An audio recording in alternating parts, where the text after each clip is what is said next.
കള്ളക്കഥകളുടെ മനോരഥങ്ങളിൽ അഭിരമിക്കുന്ന അന്വേഷണ ഏജൻസികൾ ആരാണ് വിശ്വാസത്തിലെടുക്കുന്നത്? രജിസ്റ്റർ ചെയ്യുന്ന 95% കേസുകളിലും തോറ്റുപോകുന്ന ഇഡിക്ക് എന്ത് വിശ്വാസ്യതയാണുള്ളത്?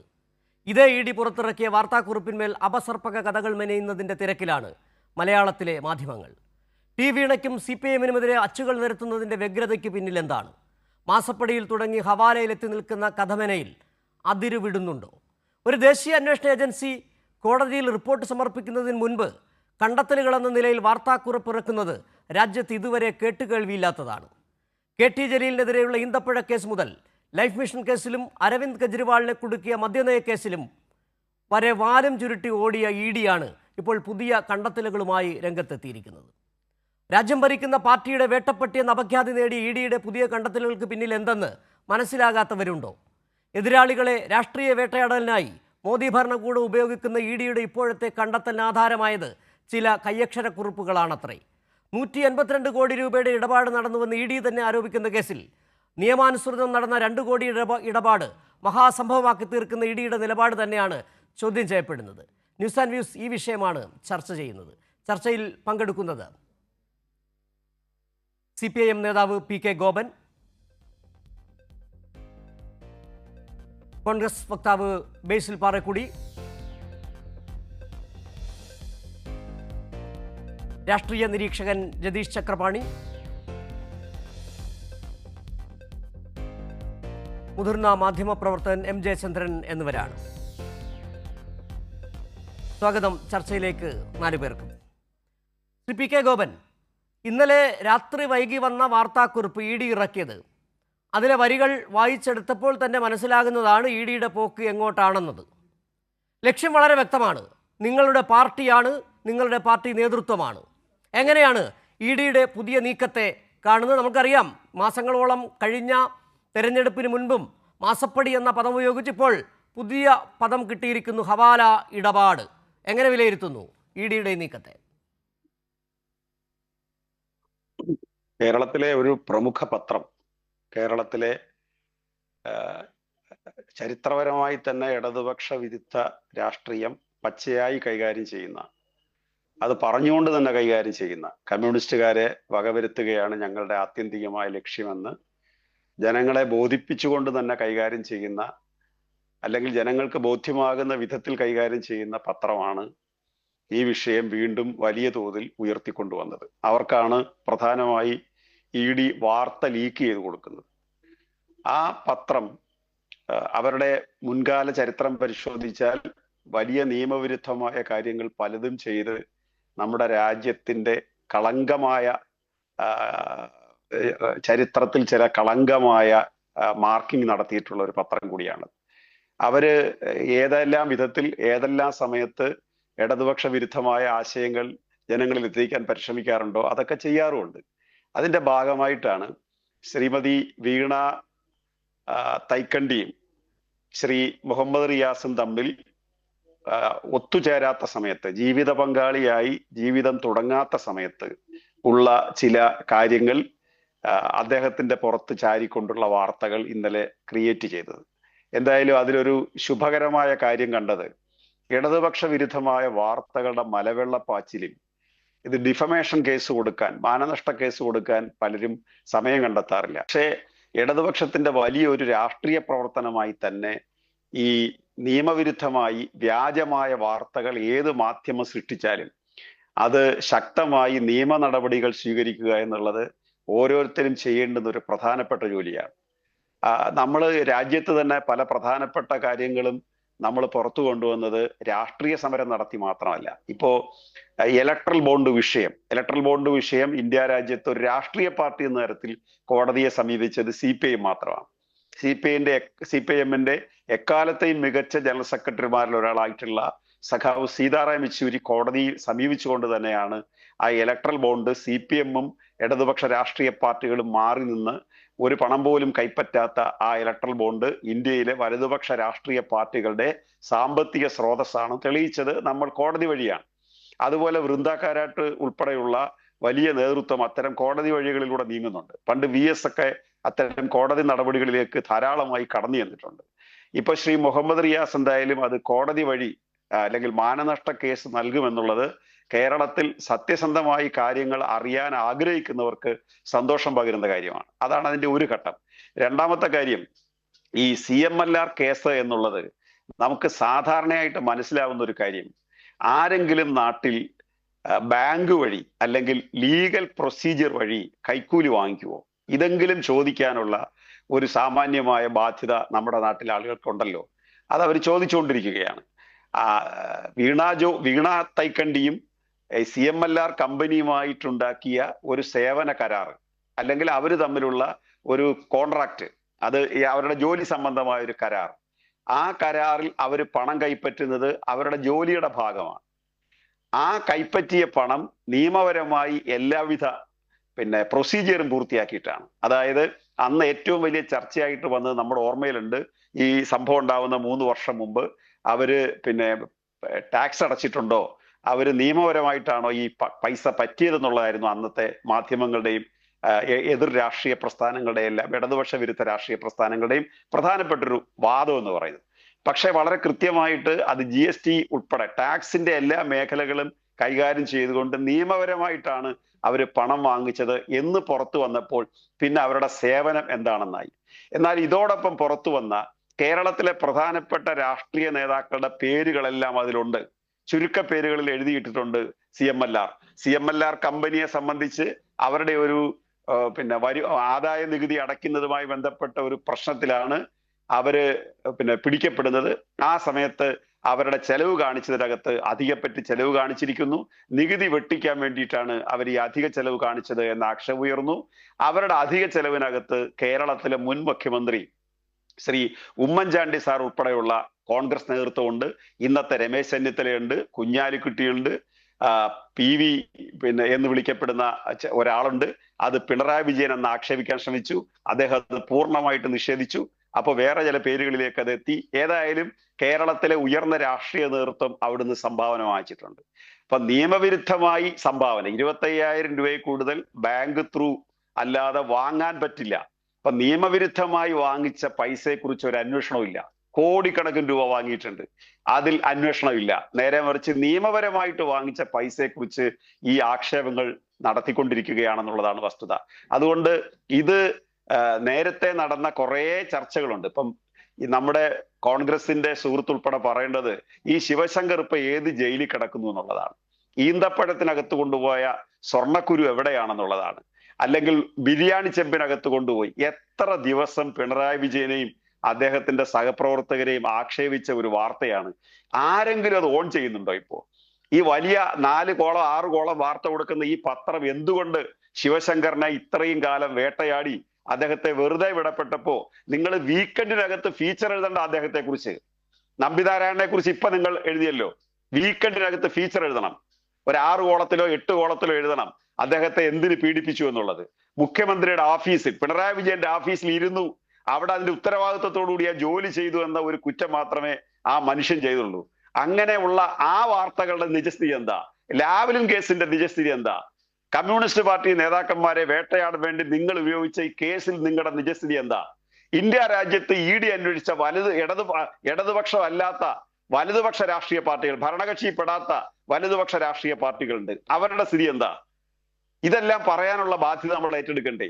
അതിനു പകരം ഈ കേസ് രാഹുൽ ഗാന്ധിക്കെതിരായിട്ട് വന്നാൽ അത് ED തെറ്റ് കാണിക്കുന്നു, സോണിയാഗാന്ധിക്കെതിരായിട്ട് വന്നാൽ അത് തെറ്റായി കാണിക്കുന്നു, കോൺഗ്രസ് നേതാക്കന്മാർക്കെതിരായിട്ട് വന്നാൽ ED രാഷ്ട്രീയ വേട്ട നടത്തുന്നു, ഇടതുപക്ഷത്തിനെതിരായിട്ട് വന്നാൽ അത് സത്യസന്ധമായിട്ടാണ്. കേരളത്തിലെ ചാനലുകളും വാർത്തകളും എല്ലാം ഇപ്പോ വലതുപക്ഷ നിരീക്ഷകരെ കൊണ്ട് നിറഞ്ഞിരിക്കുകയാണ്. അവർക്കാർക്കും കോൺഗ്രസിനെതിരായിട്ട് ED അന്വേഷണത്തെ കുറിച്ച് ഒന്നും പറയാം. അതെല്ലാം വ്യാജ വാർത്തകളും അതെല്ലാം തന്നെ കോൺഗ്രസ് നേതൃത്വത്തെ അപകടപ്പെടുത്താൻ ബോധപൂർവം ചെയ്യുന്ന കാര്യങ്ങളുമാണ്. പക്ഷേ ഇടതുപക്ഷത്തിനെതിരായിട്ട് വരുന്ന വാർത്തകളെല്ലാം ശരിയുണ്ട് എന്ന രൂപത്തിലാണ് ആ ചർച്ച കൊണ്ടുപോകുന്നത്. അതാണ് എനിക്ക് ആമുഖമായിട്ട് പറയാനുള്ളത്. ശരി ശ്രീ പി കെ ഗോപൻ. ബേസിൽ, ഏതായാലും ഇപ്പോൾ പി കെ ഗോപൻ ചോദിച്ച ചോദ്യങ്ങൾ കേട്ടിട്ടുണ്ട്. ശിവശങ്കർ ഇപ്പോൾ ജയിലിലാണെന്നുള്ളത്. ഏതായാലും അതിലേക്ക് മടങ്ങി വരുന്നത് എനിക്കൊരു ന്യായമായൊരു സംശയം. ഇന്നലെ മനോരമ അടക്കമുള്ള പത്രങ്ങളിൽ, നിങ്ങളുടെ വീക്ഷണം അടക്കമുള്ള പത്രങ്ങളിൽ വലിയ വാർത്തയായി കൊടുക്കുകയാണ് 85 ലക്ഷം രൂപയുടെ ഹവാല ഇടപാട് നടന്നു. ആ വാർത്തകൾ വായിച്ചു വരുമ്പോൾ അവസാനമാണ് SFIO കഴിഞ്ഞ 15 വർഷക്കാലമായി നടത്തി, അതായത് 15 വർഷക്കാലം CMR നടത്തിയ ഇടപാടുകൾ 182 കോടിയുടെ ഇടപാട് നടത്തി. അതിൽ പ്രശ്നമായി കാണുന്നത് ഈ 2 കോടി 8 ലക്ഷത്തിൻ്റെ ഇടപാടാണ്. അത് നിയമാനുസൃതമാണ്. ബാങ്ക് വഴിയാണ് ഇടപാട് നടത്തിയത്. ഈ 152 കോടിയിൽ 179 കോടിയുടെ കേസ് 179 കോടി ചെറിയൊരു സംഖ്യയായി മാറുകയും 2 കോടി നിയമാനുസൃതം വാങ്ങിയ 2 കോടി എങ്ങനെയാണ് വലിയൊരു ക്രമക്കേടായി മാറുകയും ചെയ്യുന്നത്? എത്ര ആലോചിച്ചിട്ടും പിടി കിട്ടുന്നില്ല ബേസിലെ. അതായത് ഇതിന്റെ അകത്ത് ഇത് നമ്മളത് എങ്ങോട്ടും കൂടെ ഒരു രാഷ്ട്രീയ പകപോക്കലോ രാഷ്ട്രീയ ആരോപണമല്ല, മറിച്ച് ഇതിൽ വേണ്ടത് നമ്മൾ എന്ത് പറയുക, ട്രാൻസ്പെറന്റ് ആയിട്ട് കാര്യങ്ങൾ പറയുക എന്നുള്ള ഒരു കാര്യമാണ് ഇതിൽ നമ്മൾ ചെയ്യേണ്ട ഒരു കാര്യം. ഒന്നാം, ഈ CMRLന്റെ അതായത് അനധികൃത ഇടപാടുകൾ മൊത്തം 180ഓളം കോടി രൂപയുടെ ഇടപാടുകൾ ഉണ്ട് എന്ന് നമുക്ക് എല്ലാവർക്കും അറിയാവുന്ന കാര്യമാണ്. ഈ 2 കോടി അല്ലെങ്കിൽ 2.78 കോടി രൂപ വീണയ്ക്ക് ലഭിക്കുന്ന, അല്ലെങ്കിൽ വീണയുടെ കമ്പനിക്ക് ലഭിക്കുമ്പോൾ അത് ടാക്സ് അടച്ച പൈസയാണ്, അല്ലെങ്കിൽ ആ പണം നിയമപരമായി ലഭിച്ച പൈസയാണ് എന്ന് പറയുമ്പോൾ, അതായത് കേരളത്തിലെ മുഖ്യധാരാ മാധ്യമങ്ങൾ എന്ന് ഞാൻ പറയുന്നില്ല, കേരളത്തിലെ എല്ലാ ജനങ്ങളും, കേരളത്തിലെ ഇന്ന് ജീവനോടിരിക്കുന്ന എല്ലാ ജനങ്ങൾക്കുമുള്ള ഒരു സംശയവും, കേരളത്തിലെ കേന്ദ്ര സംസ്ഥാന ജില്ലാ ഏരിയ ലോക്കൽ യൂണിറ്റ് കമ്മിറ്റികൾക്ക്, കേരളത്തിലെ CPM-ന്റെയും CPI-യുടെയും ബ്രാഞ്ച് കമ്മിറ്റികൾക്ക് ഉൾപ്പെടെയുള്ള കമ്മിറ്റികൾക്കുള്ള സംശയവും, പാർട്ടിയുടെ സംസ്ഥാന സെക്രട്ടറിക്കുള്ള സംശയവും, അച്ഛൻ പിണറായി വിജയനുള്ള സംശയവും, മരുമകൻ അതായത് വീണയുടെ ഭർത്താവായിട്ടുള്ള മുഹമ്മദ് റിയാസിനുള്ള ഒരു സംശയം ഞാനൊന്ന് ചോദിക്കട്ടെ. ഏത് സർവീസ് കൊടുത്തതിന്റെ അടിസ്ഥാനത്തിലാണ് ഈ 2 കോടിയിൽ പരം രൂപ ഈ പറയുന്ന വീണയുടെ കമ്പനിയിലേക്ക് ലഭിച്ചത് എന്ന് പറയാൻ എന്റെ കൂടെ ഇരിക്കുന്ന ഏതെങ്കിലും ഒരു പാനലിസ്റ്റിന് പറ്റുമോ? പറ്റില്ല. അവിടെയാണ് പ്രശ്നം. അതായത് നിങ്ങൾ പറയുന്നു ഈ വന്ന പൈസ നിയമപരമായി വാങ്ങിച്ചു എന്ന് പറയുമ്പോൾ, ഞാനൊരു കാര്യം പറയട്ടെ, അവിടെ നിന്ന് GST അടിച്ചു എന്ന് പറയുമ്പോൾ ഒരാളുടെ അക്കൗണ്ടിലേക്ക് വെറുതെ പണം വരുമ്പോൾ ആ പണത്തിന് ടാക്സ് അടച്ചു എന്ന് പറയുന്നതിലല്ല അതിന്റെ ന്യായം. അപ്പോൾ ആ പൈസ എന്താണ്? ആ പൈസ കള്ളപ്പണമാണ്. പിന്നെ വീണ വിജയന്റെ മൊഴിയിൽ എന്താണ്? എക്സാലോജിക്ക് സോഫ്റ്റ്വെയർ ഉണ്ടാക്കാൻ ക്യാപ്പബിൾ അല്ല. വീണ വിജയന്റെ മൊഴിയിൽ എക്സാലോജിക്കിന് അങ്ങനെ ഒരു സോഫ്റ്റ്വെയർ ഉണ്ടാക്കാൻ ക്യാപ്പബിൾ. പകരം വീണ വിജയന്റെ കമ്പനി ചെയ്തു കൊടുത്ത ഒരു ഉപകാരം എന്തെന്നറിയോ? ഇന്ന് LKG-യിൽ പഠിക്കുന്ന ഏത് കുട്ടിക്കും ജെമിനിയോടോ അല്ലെങ്കിൽ ഈ പറയുന്ന ആർക്കെങ്കിലും മാർക്കറ്റിൽ ഓൾറെഡി അവൈലബിൾ ആയിട്ടുള്ള കാര്യത്തെ സജസ്റ്റ് ചെയ്തു എന്നുള്ള കാര്യത്തിനാണ് എന്ത് കിട്ടിയത്? ഈ പറയുന്ന സേവനം ലഭിച്ചത്. അതിന് 2 കോടിയിലധികം രൂപ വേണമായിരുന്നു. ഒരു നാരങ്ങ മുട്ടായി വാങ്ങിച്ചു കൊടുത്താൽ LKG-യിൽ പഠിക്കുന്ന കുട്ടി ജെമിനിയിൽ നോക്കി ഒരു വോയിസ് അയച്ച് റിപ്ലൈ കിട്ടുമായിരുന്ന കാര്യത്തിനാണ് ഈ പറയുന്ന 2 കോടിയിലധികം രൂപ, ആ കള്ളപ്പണം എന്ന് തന്നെ പറയാം, ആ 2 കോടിയിലധികം രൂപ വാങ്ങിച്ചത്. പിന്നെ പൈസ കൊടുത്തവരെന്താ പറയുന്നത്? ഈ പറയുന്ന എക്സാലോജിക്കുമായിട്ടുള്ള ബന്ധമല്ല, ഞങ്ങൾക്കുള്ള ബന്ധം പിണറായി വിജയന്റെ മകളുമായിട്ടുള്ള ബന്ധമാണ്. പിണറായി വിജയൻ എന്ന് പറയുന്നത് വെറുതെ അങ്ങ് വഴിയിൽ പോയ, അല്ലെങ്കിൽ പിണ്ടിമന പഞ്ചായത്തിലെയോ കോട്ടപ്പടി പഞ്ചായത്തിലെയോ വാരപ്പെട്ടി പഞ്ചായത്തിലെയോ ഈ പറയുന്ന പിണറായിയിലെയോ ഒരു സാധാ ഒരു വീണ എന്ന് പറയുന്ന ഒരു എന്തെങ്കിലും ഒരു കാര്യം പഠിക്കുന്ന ഒരു വിദ്യാർത്ഥിനിയോ അല്ല. വീണ എന്ന് പറയുന്നയാള് അന്ന് കേരളത്തിന്റെ മുഖ്യമന്ത്രി പിണറായി വിജയന്റെ മകളാണ്. അവിടെയാണ് the arising question was there. The concern person ആരാണ്? കേരളത്തിന്റെ മുഖ്യമന്ത്രി ആയിട്ടിരുന്ന പിണറായി വിജയന്റെ മകളാണ്. KK ശൈലജയുടെ കയ്യിലിരുന്ന ഈ വകുപ്പ് എന്ത് ചെയ്തു? പരിസ്ഥിതി വകുപ്പ്. ഈ സംഭവം ഉണ്ടാകുന്നതിന്റെ 3 months ബിഫോർ, 3 മാസം മുമ്പ് ആ വകുപ്പ് എന്ത് ചെയ്യുന്നു? പിണറായി വിജയൻ കൈക്കലാക്കുന്നു. അതിനുശേഷം ഉണ്ടായിട്ടുള്ളതാണ് ഈ നടന്ന സംഭവങ്ങളെല്ലാം. ഇപ്പോഴും സഹ പാനലിസ്റ്റുകൾ എല്ലാവരോടും ഞാൻ ചോദിക്കുക, ഈ 2 കോടിയിൽ പരം രൂപ വാങ്ങിച്ചതിന് ഒരു നാരങ്ങ മുട്ടായി വാങ്ങിച്ചു സഹപാനലിസ്റ്റുകളോടല്ല ഇതിന് മറുപടി പറയാൻ PK ഗോപൻ തന്നെയുണ്ട്. അതിൽ എനിക്കൊരു സംശയം, ഞാനൊരു കാര്യം പറഞ്ഞുകൊണ്ട് PK ഗോപനിലേക്ക് പോകാം. ഈ ചോദിച്ച ചോദ്യമുണ്ടല്ലോ, ഞാനൊക്കെ ഈ ബൈക്കും കാറും ഒക്കെ ഉപയോഗിക്കുന്ന ആളാണ്. ഈ AMC എന്ന് പറഞ്ഞ ആനുവൽ മെയിൻ്റനൻസ്, അതായത് വണ്ടിക്ക് സർവീസ് ഏതെങ്കിലും തരത്തിൽ,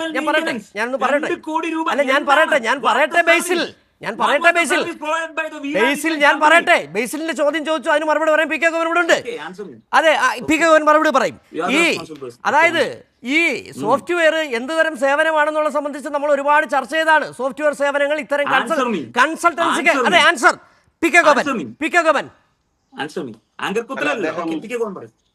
അല്ല, അദ്ദേഹം മാത്രമല്ല, അദ്ദേഹവുമായിട്ട് ബന്ധപ്പെട്ട ആളുകളെല്ലാം മുമ്പ് പറഞ്ഞിട്ടുള്ള ഈ കാര്യങ്ങൾ പലതവണ വിശദീകരിക്കപ്പെട്ടതാണ്. എങ്ങനെയാ വിശദീകരിച്ചെന്ന് ചോദിച്ചാൽ, അദ്ദേഹം പറയുന്നത് എന്ത് സേവനമാണ് വീണ വിജയൻ കൊടുത്തത് എന്നുള്ളതാണ്. അത് ഞാൻ പറയാം. അതിനു മുമ്പ് ഈ രമേശ് ചെന്നിത്തല വാങ്ങിച്ച എത്ര കോടി രൂപയാണ്? നിയമപരമായിട്ടാണോ കൈവാങ്ങിച്ചത്? ഉമ്മൻചാണ്ടി സാർ വാങ്ങിച്ച എത്ര കോടി രൂപയാണ്? Answer the question. ചക്ക എന്ന് പറയുമ്പോ മാങ്ങയ്ക്ക് നല്ല മധുരമുണ്ടെന്നല്ല ഉത്തരം പറയണ്ടേ? മര്യാദക്ക് എനിക്ക് സുഹൃത്തെ, അവിടെ ഞാൻ പറഞ്ഞു തരട്ടെ.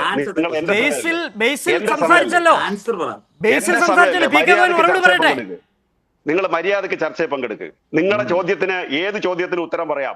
ഞാൻ ചോദിച്ച ഏതെങ്കിലും ചോദ്യത്തെ നിങ്ങൾ അഡ്രസ് ചെയ്തോ? ഞാൻ ഈ ചർച്ചയുടെ ആമുഖമായിട്ട് ചോദിച്ച ഒരു ക്വസ്റ്റ്യനെ അഡ്രസ് ചെയ്തിട്ട് നിങ്ങൾ ഉത്തരത്തിലേക്ക് വന്നോ? അങ്ങനെ വരാത്ത നിങ്ങൾക്ക് എന്ത് ധാർമ്മികത ഇക്കാര്യത്തിൽ പറയാനുള്ളത്? അതുകൊണ്ട് പറയുന്നത് എന്താ ശ്രദ്ധിക്കൂ. അതായത് ഇവര് വാങ്ങിച്ചിട്ടുള്ള ഫണ്ട് ബാങ്ക് വഴിയാണോ വാങ്ങിച്ചത്? നാട്ടിലെ നിയമം അനുസരിച്ച് 25,000 രൂപയിൽ കൂടുതൽ വാങ്ങണമെങ്കിൽ ബാങ്ക് വഴി വാങ്ങിക്കണം. കുഞ്ഞാലിക്കുട്ടിയും ഉമ്മൻചാണ്ടിയും രമേശ് ചെന്നിത്തലയും ഒക്കെ പൈസ കൈപ്പറ്റിയത് ബാങ്ക് വഴിയാണോ? 25,000 രൂപയിൽ താഴെയാണോ അവർ സംഭാവന വാങ്ങിച്ചത്? നിങ്ങളുടെ സമയത്ത് ഉത്തരം പറഞ്ഞാൽ മതി. രണ്ടാമത്, സേവനം എന്താണെന്നുള്ളത്. സേവനം ഒരു സ്ഥാപനവുമായിട്ടുണ്ടാക്കുന്ന ആനുവൽ മെയിൻ്റനൻസ് കോൺട്രാക്ട് ആണ്. നിങ്ങൾ ഏത്, പ്രത്യേകിച്ച് IT മേഖലയിൽ AMC ആ സ്ഥാപനത്തിന് കൊടുക്കേണ്ട സോഫ്റ്റ്വെയർ സേവനമാണ്. ആ സേവനം ഏത് സമയത്താണോ അവിടെ വേണ്ടി വരുന്നത് അപ്പോഴാണ് കൊടുക്കുന്നത്. അല്ലാതെ എല്ലാ ദിവസവും വീണാ തൈക്കണ്ടി ഒരു പൊതിച്ചോറും കെട്ടിക്കൊണ്ട് ഈ പറയുന്ന CMLR കമ്പനി പോയി ജോലി എടുത്തിട്ട് വൈകിട്ട് 5 മണിക്ക് തിരിച്ചു വരുന്ന ഒരു ജോലി അല്ലാതെ. അത് നാട്ടിലുള്ള സാമാന്യ യുക്തിക്ക്, അതിന് നാരങ്ങാമിഠായി പോലും കഴിക്കേണ്ട പ്രായം വേണ്ട ബേസിലെ, അതിനേക്കാൾ താഴെ പ്രായം മതി, ബലൂൺ പൊട്ടിച്ച് നടക്കുന്ന പ്രായം മതി അത് മനസ്സിലാക്കാൻ. പക്ഷെ ഇവിടെ പ്രശ്നം പൊളിറ്റിക്സ് ആണ്. പൊളിറ്റിക്സ് ആയതുകൊണ്ട് ഇത് പിണറായി വിജയനെ കണക്ട് ചെയ്ത് എടുക്കണമെന്നുള്ളത് കൊണ്ട്, ഇല്ലെങ്കിൽ കോടാനുകോടി രൂപയുടെ നികുതി വെട്ടിപ്പ് നടക്കുന്ന ഒരു രാജ്യത്ത് 1.25 കോടി രൂപ AMC വഴി അല്ലെങ്കിൽ ഒരു കരാർ വഴി കൈപ്പറ്റിയ ഒരു പെൺകുട്ടിയുടെ പുറകെ നടക്കണമെങ്കിൽ വല്ലാത്ത തൊലിക്കെട്ടി വേണം. അതുകൊണ്ട് ഇത് സാധാരണ ആൾക്ക് മനസ്സിലാവുന്ന കാര്യമാണ്. ഇനി രണ്ടാമത്തെ കാര്യം, പിണറായി വിജയൻ ഇത് ഈ അവരുടെ എക്സാലോജി കമ്പനി ഇങ്ങനൊരു സേവനം കൊടുത്തിട്ടില്ല എന്ന് പറഞ്ഞിട്ടുള്ളതാ. എക്സാലോജി കമ്പനിയുടെ ഒരു അക്കൗണ്ട് ഓഫീസറാണെന്ന് പറഞ്ഞത്. അയാൾ അതിനകത്ത് ചില കുറിപ്പുകൾ നോക്കിയ. പക്ഷെ എക്സാലോജി കമ്പനിയെ സംബന്ധിച്ച് ആധികാരികമായി പറയേണ്ട ആളാരാണ്? ശശിധരൻ കർത്ത. ശശിധരൻ കർത്ത നിഷേധിച്ചിട്ടുണ്ട്. എന്റെ കമ്പനിക്ക് സേവനം കിട്ടിയില്ല എന്നുള്ള അഭിപ്രായം ഞങ്ങൾക്കില്ല എന്ന് ശശിധരൻ കർത്ത നിഷേധിച്ചിട്ടുണ്ട്. നിങ്ങൾ ഉപ്പിലിട്ടതിനെ മാനിക്കുന്നോ ഉപ്പിനെ മാനിക്കുന്നോ? അതാണ് പ്രധാനപ്പെട്ട പ്രശ്നം. അവിടെ നിങ്ങളുടെ 2 ചോദ്യത്തിനും കൃത്യമായിട്ട് ഉത്തരവുണ്ട്. ഒന്ന്, സേവനം ദൈനംദിനം കൊടുക്കുന്ന ഒന്നല്ല, അതൊരു വാർഷിക കരാറാണ്. ആ കരാർ അനുസരിച്ച് സേവനം കൊടുത്തിട്ടുണ്ട്. ആ സേവനം എക്സാലോജി കമ്പനി അതിന് ബദലായിട്ട് അവർ കോടതി പോയിട്ടില്ല. ഞങ്ങൾക്ക് വീണാ വിജയൻ സേവനം തന്നിട്ടില്ല എന്ന് പറഞ്ഞ് എക്സാലോജി കമ്പനി എവിടെങ്കിലും പരാതി കൊടുത്തിട്ടുണ്ടോ? കൊടുക്കേണ്ടത് ആരാ? അവരാണ് പരാതി കൊടുക്കണ്ടേ. അവർ പരാതി കൊടുത്തിട്ടില്ല. ഇനി ഇത് സംബന്ധിച്ച് നിങ്ങളുടെ മാത്യു കുഴൽനാടൻ സുപ്രീം കോടതി വരെ പോയി. ഈ കേസ് എങ്ങനെയാ തീർന്നത്? ഈ കേസ് യഥാർത്ഥത്തിൽ SFIO അന്വേഷിക്കുന്നതിന് മുമ്പ് ഈ കേസ് തീർപ്പ് കൽപ്പിക്കപ്പെട്ടതാണ്. അങ്ങനെ തീർപ്പ് കൽപ്പിക്കപ്പെട്ട കേസുമായി ബന്ധപ്പെടുത്തിയിട്ട് SFIOയുടെ നീക്കം ഉണ്ടായപ്പോ എക്സാലോജിക്കാർ ഡൽഹി ഹൈക്കോടതിയെ സമീപിച്ചു. ഡൽഹി ഹൈക്കോടതിയിലെ ജഡ്ജസിന്റെ മാറ്റവുമായി ബന്ധപ്പെട്ട് അവർ കേസ് കേട്ടിട്ടില്ല. ഇപ്പൊ 2026 ജൂലൈ മാസം ഞങ്ങൾ ഈ കേസ് കേൾക്കാമെന്ന് പറഞ്ഞു വെച്ചിരിക്കുകയാ. ആ കേസ് ഡൽഹി ഹൈക്കോടതിയുടെ പരിഗണനയിൽ ഇരിക്കുമ്പോഴാണ് അത് പരിഗണിക്കാതെ ഇപ്പോ ED അന്വേഷണത്തിൽ ഇറങ്ങിയിരിക്കുന്നത്. എന്തുകൊണ്ട്? DYFIയുടെ സ്റ്റേറ്റ് സമ്മേളനം നടക്കുന്നു. അതുപോലെ CPMന്റെ സ്പെഷ്യൽ സംസ്ഥാന കമ്മിറ്റി നടക്കാൻ പോകുന്നു. അതിന്റെ മുന്നോടിയായിട്ട് ഇരിക്കട്ടെ എന്ന് കരുതിയിട്ട് ഇറങ്ങി തിരിച്ചതാണ് ഈ സംഭവം. അതുകൊണ്ടാണ് ഞാൻ നേരത്തെ പറഞ്ഞത്, നിങ്ങൾ ഉത്തരം പറഞ്ഞോ? നിങ്ങൾ പറയുക, ആൻസർ ടു ക്വസ്റ്റ്യൻ എന്ന് പറയുക. എവിടെ ശിവശങ്കർ? എവിടെ ലാവ്ലിൻ കേസ്? എവിടെ സ്വർണ്ണക്കടത്ത്? മറുപടി പറഞ്ഞിട്ട് പോയാൽ മതി ഇവിടുന്ന്. നിങ്ങൾ മര്യാദയ്ക്ക് മറുപടി പറ. എന്തുകൊണ്ട് ഈ ഈന്തപ്പഴത്തിലെ സ്വർണ്ണക്കുരു ലോകത്ത് അമ്മുമ്മ കഥകളിൽ പോലും വരത്തില്ല? ഈന്തപ്പഴം എടുത്തിട്ട് കുരു എടുത്ത് മാറ്റിയിട്ട് അതിനകത്ത് സ്വർണം കയറ്റുന്നു, ഖുറാനകത്ത് വെട്ടി അതിനകത്ത് സ്വർണ്ണം ഇറക്കി വെക്കുന്നു, എന്നിട്ട് KT ജലീലും പിണറായി വിജയനും കൂടെ ലോറി പിടിച്ച് രാജ്യത്തെല്ലാം കൊണ്ടുവന്നത് വിൽക്കുന്നു. മര്യാദ എന്ന് പറയുന്ന സാധനം വേണ്ടേ? മലയാള മനോരമയ്ക്ക് ഇല്ലാത്തൊരു സാധനം നിങ്ങളോട് ചോദിച്ചിട്ട് കാര്യമില്ല.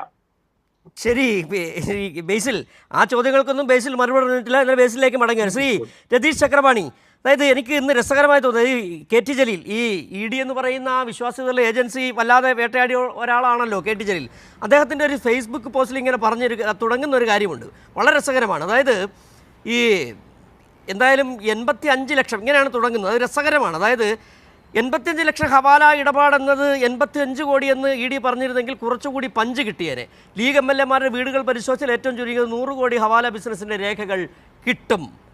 ഇതിപ്പോൾ പറ്റേ കുറഞ്ഞല്ലോ ED എന്നുള്ളതാണ്. ഞാൻ നേരത്തെ പറഞ്ഞതുപോലെ തന്നെ ഈ വാർത്ത മനോരമയുടെ അടക്കം വാർത്ത കൊടുത്തപ്പോൾ അവസാന 2 വരികളിലാണ് പറഞ്ഞു വെക്കുന്നത്. 15 വർഷക്കാലമായി 182 കോടിയുടെ ഇടപാട് നടത്തിയ ആ വിഷയം SFIO പ്രോസിക്യൂഷൻ അനുമതി തേടിയതും അന്വേഷണം നടക്കുന്നതുമായ കേസിൽ അതിലെ 2.78 ലക്ഷം രൂപ പ്രശ്നമാണ്. അത് നിയമപ്രകാരം കൊടുത്തതാണ്. ഇപ്പോഴും ബേസിൽ മറുപടി പറഞ്ഞിട്ടില്ല. ഈ ഇന്നലത്തെ ഇപ്പോൾ വിവാദത്തിന് ആധാരമായിരിക്കുന്നത് ED പറഞ്ഞ പത്രക്കുറിപ്പിൽ പറയുന്ന ഒരു കാര്യം എന്താണ്? കുറിപ്പുകളുണ്ട്, ചില കുറിപ്പുകളുണ്ട് 85 ലക്ഷത്തിൻ്റെ. അങ്ങനെ കുറിപ്പാണെങ്കിൽ അതിൽ വന്നിരിക്കുന്ന OC ആരാണ്, PK ആരാണ്? ഉത്തരം പറയണ്ടേ ED?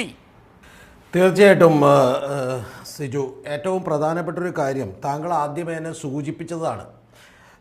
വിശദമായിട്ടുള്ള കുറച്ച് കാര്യങ്ങളിലേക്ക് വരാനുണ്ട്. ഏറ്റവും ആദ്യമേ തന്നെ താങ്കൾ സൂചിപ്പിച്ചതുപോലെ ഇതിൻ്റെ ഈ പ്രസ് റിലീസിൽ തന്നെ പറയുന്ന കാര്യം നമ്മൾ മുഖവിലക്കെടുത്താൽ 182 കോടി രൂപയുടെ 15 കൊല്ലത്തിനിടക്ക് നടന്ന ഫിക്റ്റീഷ്യസ് ആയിട്ടുള്ള, സംശയകരമായിട്ടുള്ള, ദുരൂഹമായിട്ടുള്ള ഇടപാടുകൾ ഈ CMRL നിന്ന് നടന്നു. യഥാർത്ഥത്തിൽ അതിൻ്റെ 2.78 കോടി എന്ന് പറഞ്ഞിട്ടുണ്ടെങ്കിൽ അതിൻ്റെ ശരിക്കും പറഞ്ഞാൽ 1.53% മാത്രമേ വരൂ. അപ്പോൾ ഈ 1.53% മാത്രം അന്വേഷിച്ച് അത്തരത്തിലുള്ള ബാക്കിയുള്ള 98% വിട്ടുകളഞ്ഞ് ഇതുമാത്രം അന്വേഷിക്കാനുള്ള EDയുടെ ഔത്സുക്യം എന്താണ് എന്നുള്ളത് നമുക്ക് കൃത്യമായി മനസ്സിലാക്കണമെങ്കിൽ യഥാർത്ഥത്തിൽ നമ്മൾ ഈ പറയുന്ന ഈ വാർത്താക്കുറിപ്പിലേക്ക് വന്നാൽ മതി, പ്രസ് റിലീസിലേക്ക്. ഈ പ്രസ് റിലീസ് ഇന്ന് വായിച്ചപ്പോൾ ശരിക്കും പറഞ്ഞാൽ എനിക്ക് തോന്നിയത് ഇത് എൻഫോഴ്സ്മെൻറ്റ് ഡയറക്ടറേറ്റിനകത്ത് തന്നെ ഏതെങ്കിലും പൊളിറ്റിക്കൽ സ്ട്രാറ്റജിസ്റ്റുകളോ അല്ലെങ്കിൽ PR ഏജൻസികളോ ഒക്കെ തന്നെ വർക്ക് ചെയ്യുന്നുണ്ടോ, അല്ലെന്നുണ്ടെങ്കിൽ അത്ര മിടുക്കന്മാരായിട്ടുള്ള ആളുകളാണോ എന്നുള്ളതാണ് എനിക്ക് തോന്നിയത്. കാരണം ഇതിനു മുമ്പ് പല പ്രസ് റിലീസുകളും അവർ പുറത്തുവിടുമ്പോൾ ഈ ഒരൊറ്റ പ്രസ് റിലീസിൽ വീണ വിജയൻ്റെ പേര് പറഞ്ഞിരിക്കുന്നത് 7 തവണയാണെന്ന് നിങ്ങൾ ആലോചിക്കും. 7 തവണ. അതിലേറ്റവും ആദ്യത്തെ തവണ ഇവർ വളരെ ക്ലാരിറ്റി വരുത്തുന്നതിന് വേണ്ടി, അതായത് മാധ്യമങ്ങൾക്ക് എറിഞ്ഞിട്ട് കൊടുക്കാൻ വേണ്ടി അവർ കൃത്യമായിട്ട് എഴുതി വെച്ചേക്കുന്നത് ഈ പറയുന്ന പോലെ Veena Vijayan daughter of C. P. Vijayan ex chief minister of Kerala എന്നുള്ളത് വളരെ കൃത്യമായി എഴുതി വെക്കുകയും ബാക്കി 6 തവണകളിലും വീണ വിജയൻ്റെ പേര് പരാമർശിക്കുകയും ചെയ്തു. കൂടാതെ താങ്കൾ പറഞ്ഞതുപോലെ ഈ ഇതിൽ പറഞ്ഞേക്കണതെന്ന് പറഞ്ഞാൽ മൊത്തത്തിൽ നടത്തിയ റെയ്ഡുകളെക്കുറിച്ച് വളരെ ജനറൽ ആയിട്ടുള്ള ഒരു കമൻറ്റ് പറയുകയും ആ കമൻറ്റിലൂടെ യഥാർത്ഥത്തിൽ ആളുകളുടെ മനസ്സിലേക്ക് ഒരു സംശയത്തിൻ്റെ വിത്ത് വാകുകയും ചെയ്യുക എന്ന് പറയുന്ന ഒരു പണിയാണ് ഇത് ചെയ്തിട്ടുള്ളത്.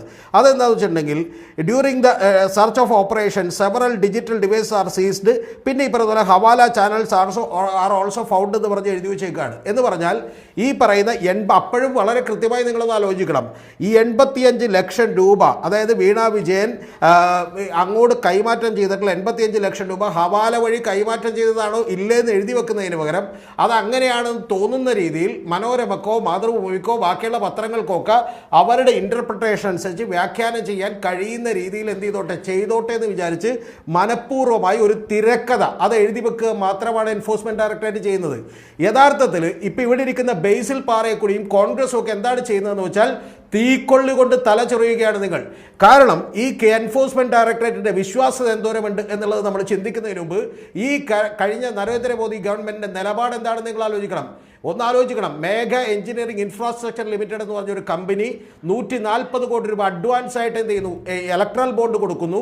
അവർക്ക് 4400 കോടി രൂപയുടെ കരാറ് കിട്ടുന്നത് മുതൽ ഇത്തരത്തിൽ കൈക്കൂലി പോലും കൃത്യമായി ലീഗലൈസ് ചെയ്തുകൊണ്ട് ഇലക്ട്രൽ ബോണ്ട് വഴി നടപ്പിലാക്കിയിട്ടുള്ള ഒരു സിസ്റ്റം, അതിൻ്റെ ചെറിയ ഭാഗം നമ്മുടെ കോൺഗ്രസ് മേടിച്ചിട്ടുണ്ട്.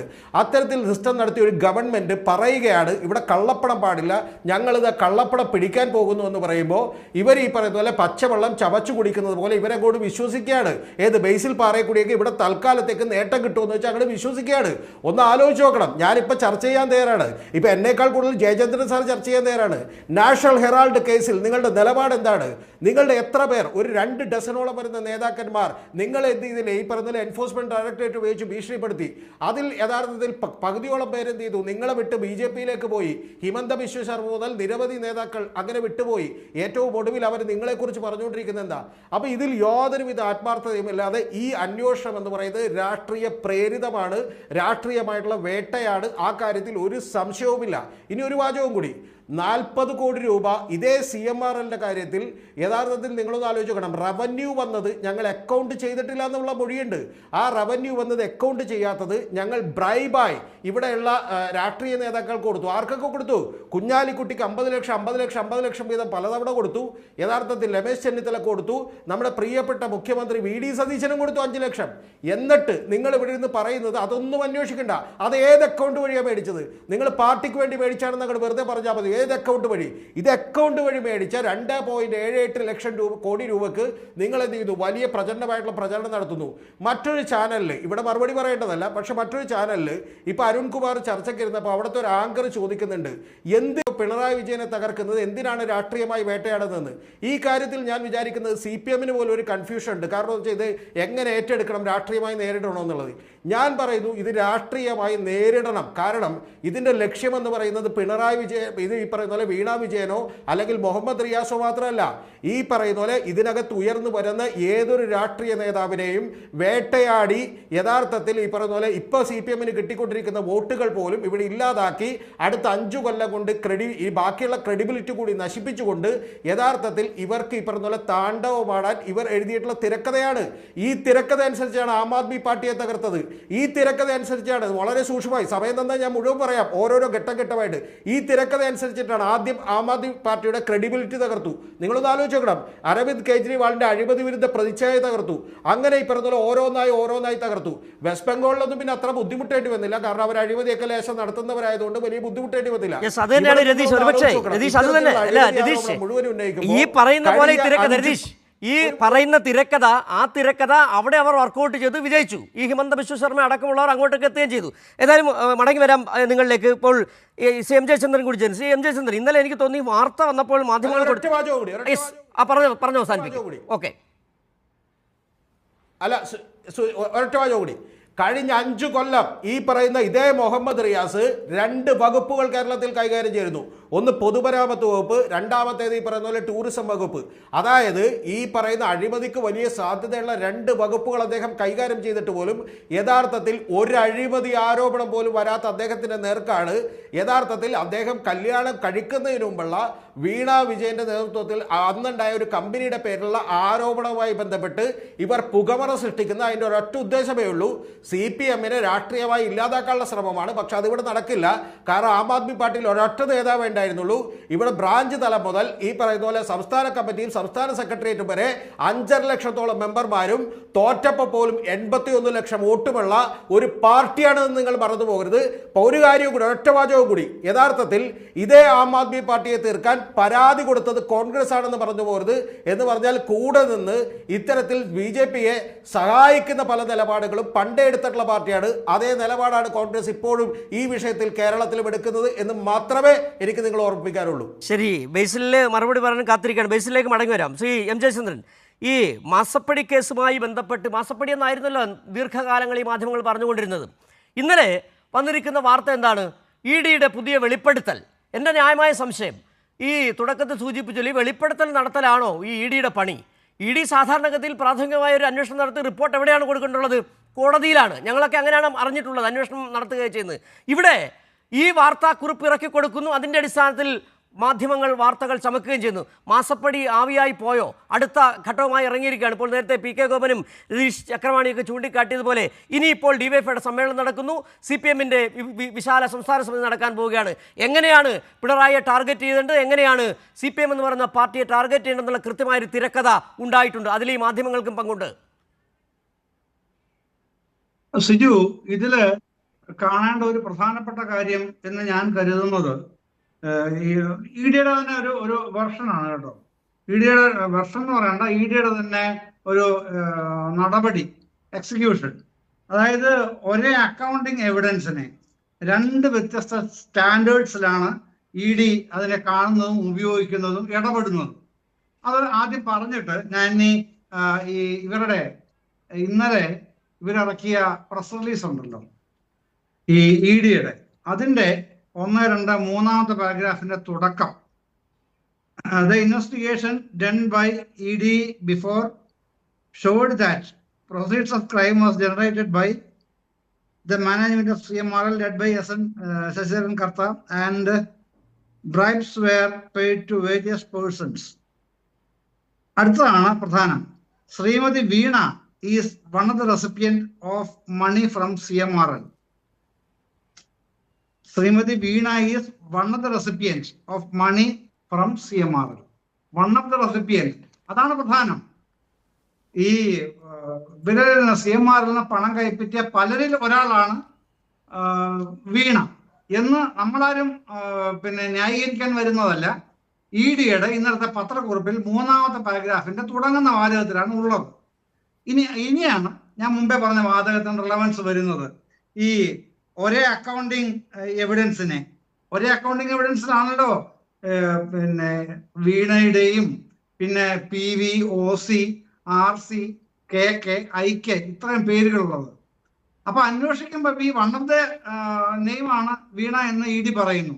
അപ്പൊ ഈ ബാക്കി പേരുകളിലൊക്കെ ഈ പേരുകളുണ്ടല്ലോ. അപ്പൊ ഇവർക്കൊന്നും റോളൊന്നുമില്ലേ?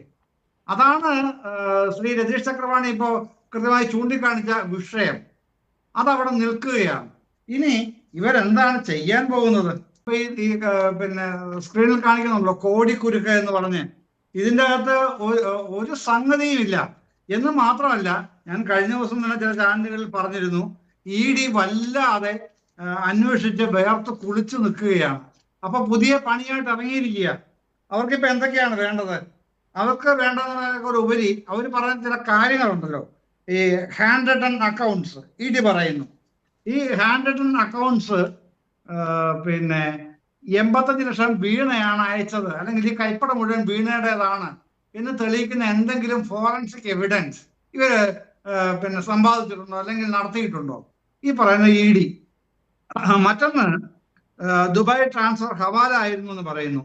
ഹവാല പണം CMRLന്റെ പ്രൊസീഡ്സ് ഓഫ് ക്രൈം ആണ് എന്ന് ഇവർക്ക് എന്തെങ്കിലും ബോധ്യമോ തെളിവോ ഉണ്ടോ ഈ EDക്ക്?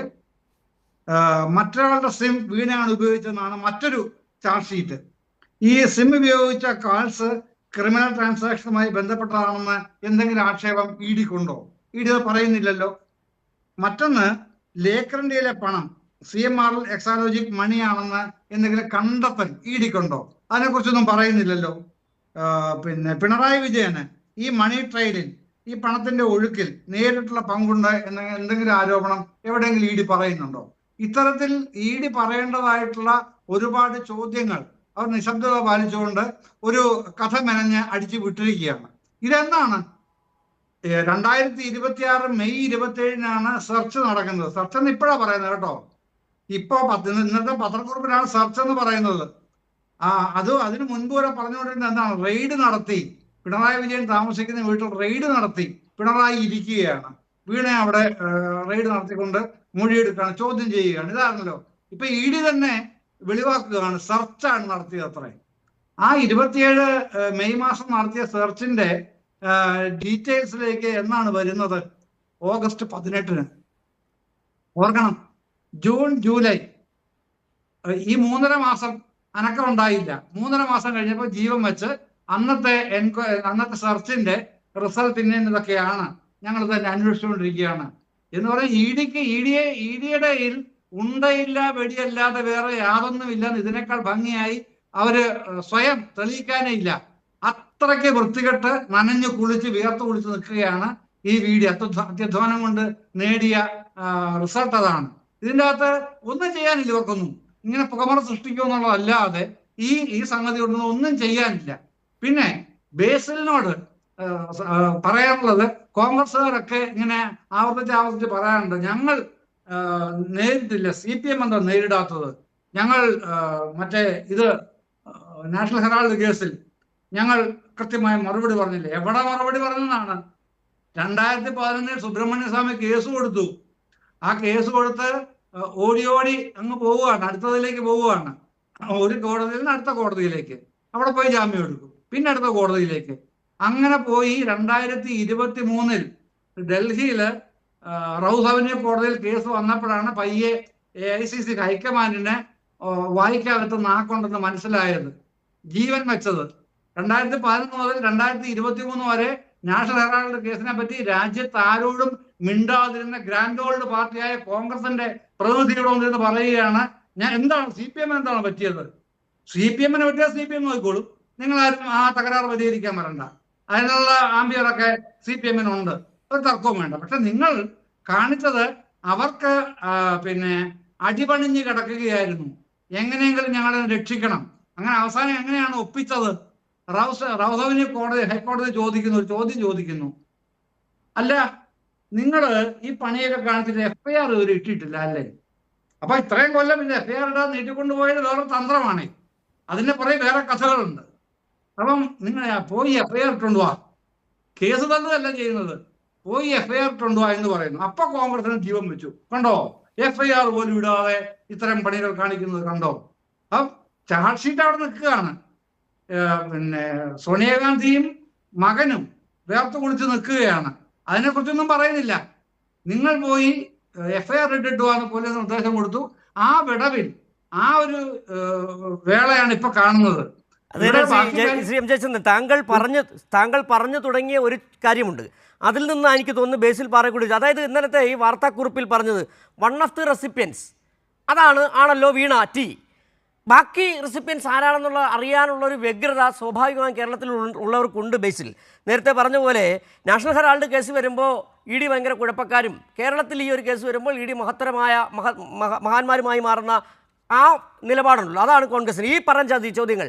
അതായത് PK ഗോപൻ തുടക്കത്തിൽ ചോദിച്ചത്, അതിൽ ജലീലിനെതിരായ ഈന്തപ്പഴ കേസുണ്ട്, അതോടൊപ്പം തന്നെയാണ് ലൈഫ് മിഷൻ കേസുണ്ട്, ശിവശങ്കറിൻ്റെ എതിരായ കേസുണ്ട്, അരവിന്ദ് കെജ്രിവാളിൻ്റെ കേസുണ്ട്, ലാവ്ലിൻ കേസുണ്ട്. ഇതൊക്കെ എവിടെ പോയി ചോദ്യമാണ്. അതോടൊപ്പം വൺ ഓഫ് ദ റെസിപ്പിയൻസ് അല്ലാതെ ബാക്കി റെസിപ്പിയൻസിനെ കുറിച്ച് അറിയണ്ടേ? ആരാണ് OC എന്നറിയണ്ടേ?